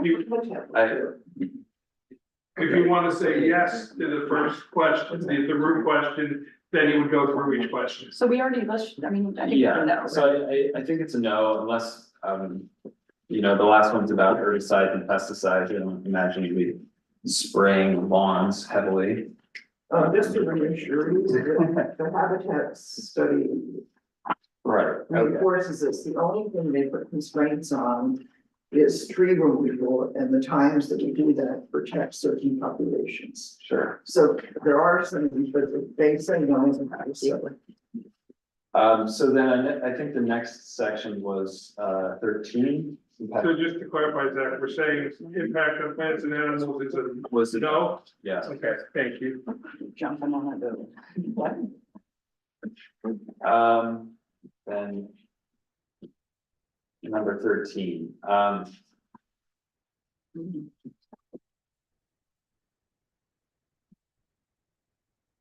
I mean, I would say that based on the traffic study and our consultant's comments, that would be no. But You mean no or yes? that would be as in, no, small impact. Oh. I mean, there will be some impact, but it seems like it will be small if we can mitigate it with the, the changes that we discussed. So the top question is yes or no? I think the top question should be a yes, because there is an impact.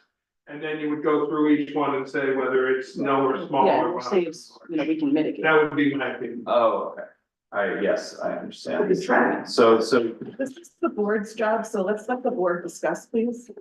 there's an impact, so the top answer would be yes.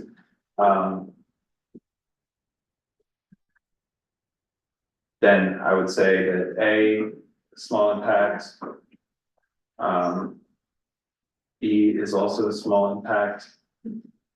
C, no impact. D is no impact. And E would be that could potentially be a moderate to large impact. Which one, I'm sorry? The proposed action may alter the present pattern of movement of people or goods. We just get an explanation. Well, that's related to the changing intersection traffic patterns and people potentially cutting through if there's no mitigations in place. I'm just, it's hard for me to wrap my head around because of the traffic impact study and your consultants agree there's no. Part 3 will deal with the mitigations. Does Colliers agree with that? Excuse me, can we just let the board discuss, please? This is their job. Yeah, thank you. I think that may have been exact. Then We we're do just have into to the- look at question 19 and 20, yes. which are now new and didn't exist. Just Emily, just a quick question. Yes, Zach appears to be the only one answering the questions. Did anyone else want to? of course, if anyone wants, I think this is the way we always do this, but everyone is welcome to chime in. Thank you. Thank you. Number 19, impact on disadvantaged communities. Does anybody see that this would be a yes? These are usually pretty specific communities that are, on the list. I don't believe that there are any. No, they Yeah. already did that. They already took care of that 100 years ago. Sorry. You're right, Mike. They're actually, I believe the village should be involved. Is that because this is Brand new. No, question 19 and 20 are brand new as of June of Right. 2026. Right. Yeah. They are now part of the seeker form. So because But you didn't finish yeah. seeker, you now have to follow the new form. okay, well, that's fine. but- Carly, do you agree that this doesn't apply to, there's no disadvantage, I do believe that the village of New Paltz is identified as a community that is disadvantaged. I think if you click on these Okay. slots, it will come up as a yes. So what might be helpful, just because of how new this is, I don't know how much your firm has delved into this, it really relates to if we were going to put a asphalt batch plant in the middle of downtown where air emissions might be impacting folks in a disadvantaged manner more so than in other areas of the town. Yeah, this is like an environmental justice. Yes, Yeah. all environmental. Yeah. So if this is a community that falls into that category, which I'll admit I have not yet looked at those maps, we could say yes, and then we could look at the other questions and we'd probably come out with no's, right? Would that be the most conservative approach? Yeah, Charlie's correct. This question does go to environmental justice issues. So, this isn't the type of project that would normally trigger that sort of issue. Right, I which will- we'll see in the. Yeah. I will defer to you on that, and so we can mark it as yes, and then it seems clear that all of these questions are no small impact. Well, I'm not sure if they are or not. I've never seen this before in my life. It's a brand new thing. It's Very started- few boards have. Okay. Then, The then state I'll changed the recuse secret myself. regs. I'm not even gonna be part of the discussion. Thank you very much. Move on. That's undone. That's what that means to the applicant. We did not answer this. Well, I That's don't not understand true. where the possibilities come from. This was enacted in June of. I'm not yelling at you. Oh, I'm not yelling at you. I'm yelling at the people who put this on here. Oh, that I'll do. That I think. Larry, we can't do anything about that. That is a requirement of New York State. I don't see why there's anything wrong with our I look at it. There's No, no requirement. no, there is no These requirement. questions tonight. No, we can't be more. Excuse me, but the board can decide if the board wants to, I think it's not creating new air emissions. I think it's not creating a new wastewater treatment. It's not proposing to expand a solid or hazardous waste management facility. It's not increasing traffic within a disadvantaged community. And it doesn't impact a landfill, industrial manufacturing or mining, major oil or chemical bulk storage, municipal waste combustor, power generation, risk management plan site, remediation site, or scrap. So it's So no all the way down. I agree with Nikki, but if you think that it's the conservative thing to do, just need to mark the top point, and yes. Yeah, we can then- mark it and then say the mitigation that there's no, well, all these are no. Yeah, exactly, yeah. So let's mark that and just finish it So off. Zach, for clarification, I'm just looking up on the map, the village of New Paltz is listed as a disadvantaged sector. Good to know. Because of our income being so low. I have no idea. Surprise. I have no idea, Rachel. I'm doing, looking at the map and it's telling me we No, are. I think it's because we have a low For income future. and we have lots of people renting. I'm not gonna try to guess, but I'm just saying we are part of it. Yeah, College. yeah, it's okay. Okay, so number 20, future physical climate risks, maybe vulnerable to physical climate risks. I remove the loss of the trees. It's not in the floodplain, is it? I mean, this seems mostly related to flooding, sea level rise. So, again, I would say no here, no impact. Okay. Clarify, for 19, we said yes, and then no, or small impact to every question. And 20, we said no to the base question. Yes, that's correct. So you've now completed part two, just so you know. I just have just a quick question. Last time, specifically related to community character, but I also think to aesthetic impacts. There was some more so community character. This board wanted a little bit better understanding of what community character meant. I provided that in our letter and what the guidelines are, so I didn't know if you wanted to change or reconsider anything under 18. I think we've already discussed in the mitigation thing. Okay. I don't Yeah, think there's any, I don't have anything I wanna change. Okay. I mean, that's also like, it goes to this non-discipline. So then, Lori, maybe just tell us about the next steps for seeker.